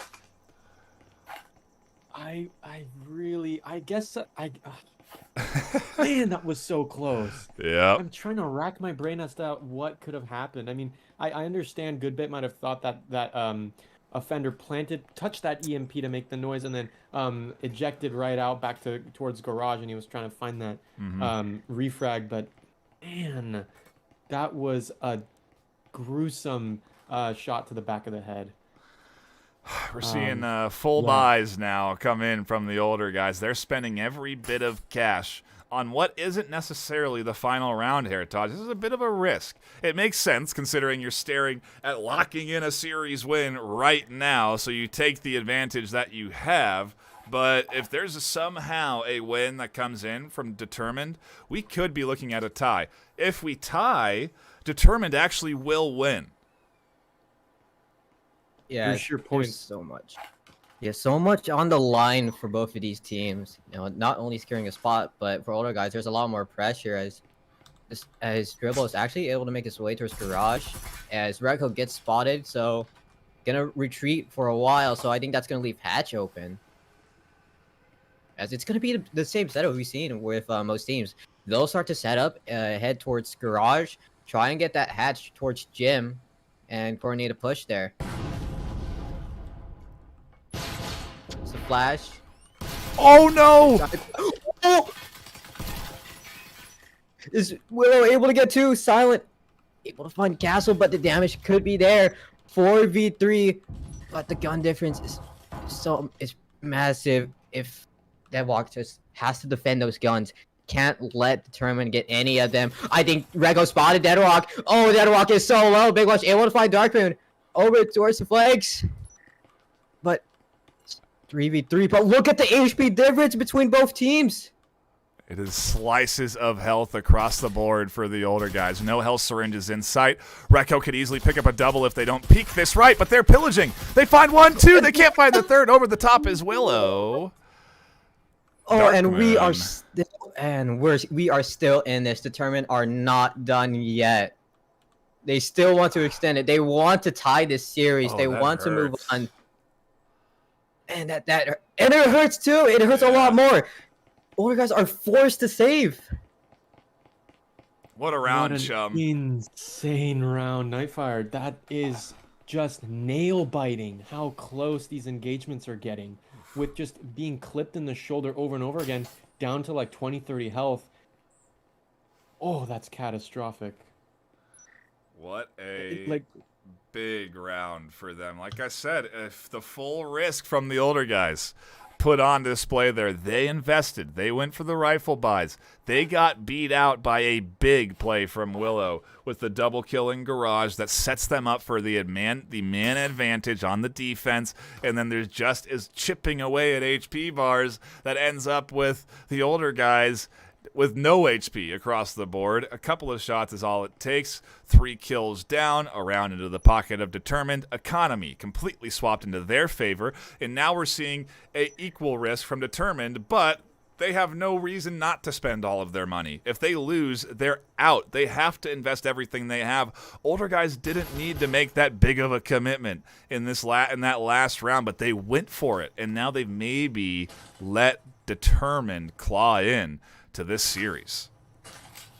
Yeah, it's just so devastating for them because it looked like they. But Rekko able to find 2 towards the living room. Oh, it's EMP gone. Rekko able to get that third. He's so low on HP. I'm pretty sure he's gonna get that stim, but it's devastating. That EMP's down. You're gonna have to try and retrieve that.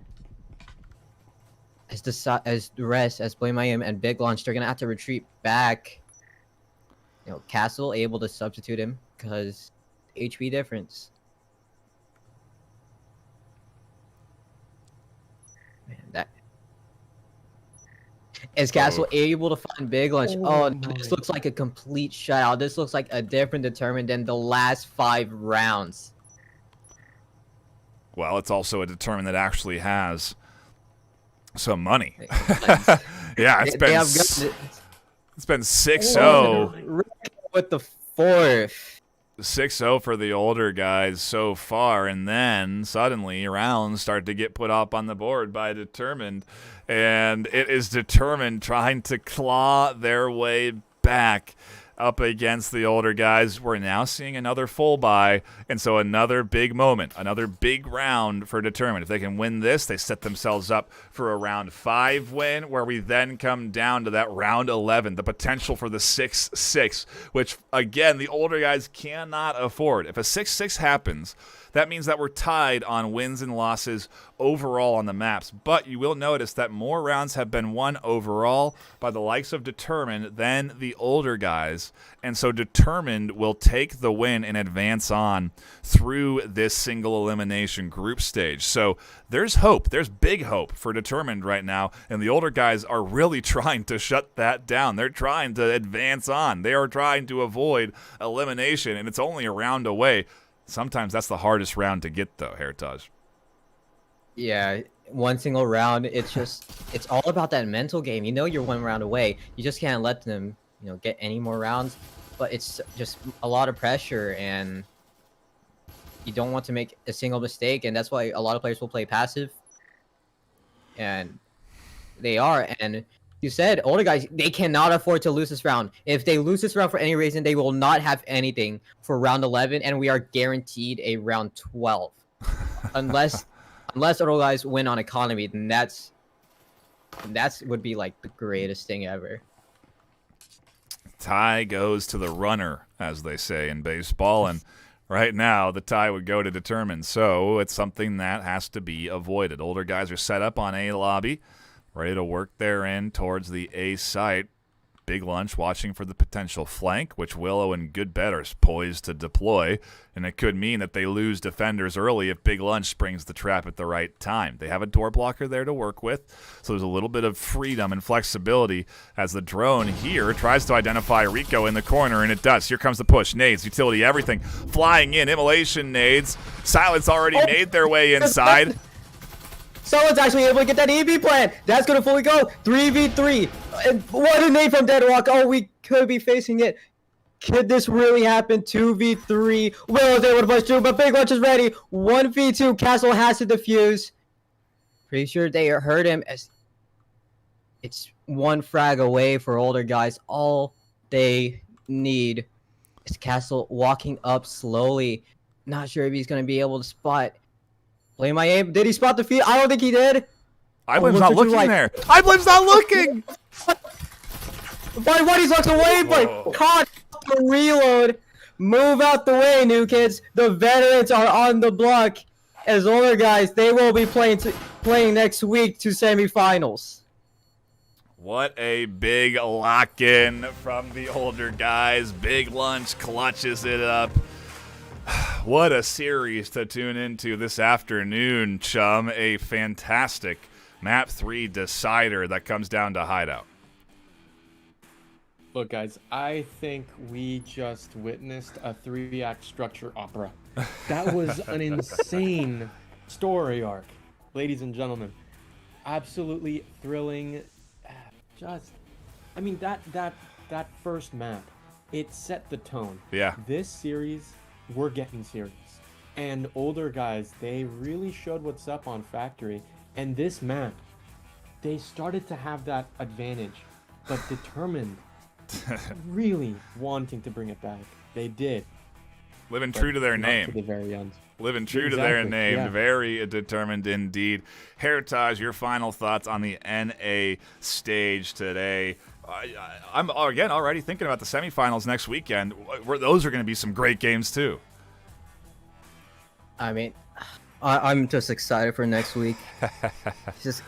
Tomorrow we got good games. Groups and the teams for tomorrow for NA Group B. That's a lot more close.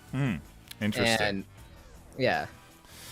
Well, I do believe any of them could go either way. We'll be having a pre-show for the EU group stage and NA group stage where we'll talk about all of those teams. That is tomorrow, 9 a.m. PST for the EU side, 2 p.m. PST for the NA side. Same times as it was today, same place as it was today. You can find all of the reminders on the YouTube channel, so do please subscribe to the YouTube channel, hit those notifications so you know when we're live, so you don't miss out on games like this, because you don't want to miss out on games like this. You can obviously always watch back the VOD on the live replay list, but what a series to catch live and in chat. Appreciate everyone that was tuning in and enjoyed the action this afternoon. We do appreciate your support. Hope to see you back again for tomorrow, same time, same place. But that's going to be it for us. We may actually have a OA region stream coming up soon in 45 minutes time, if I'm right on my timing. But otherwise, I appreciate everyone tuning in. My name's Ben, Nightfire with 2 E's. My co-casters, Heritage and Chumbait. And until next time, stay classy.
Reacher's VRML is brought to you by Triangle Factory,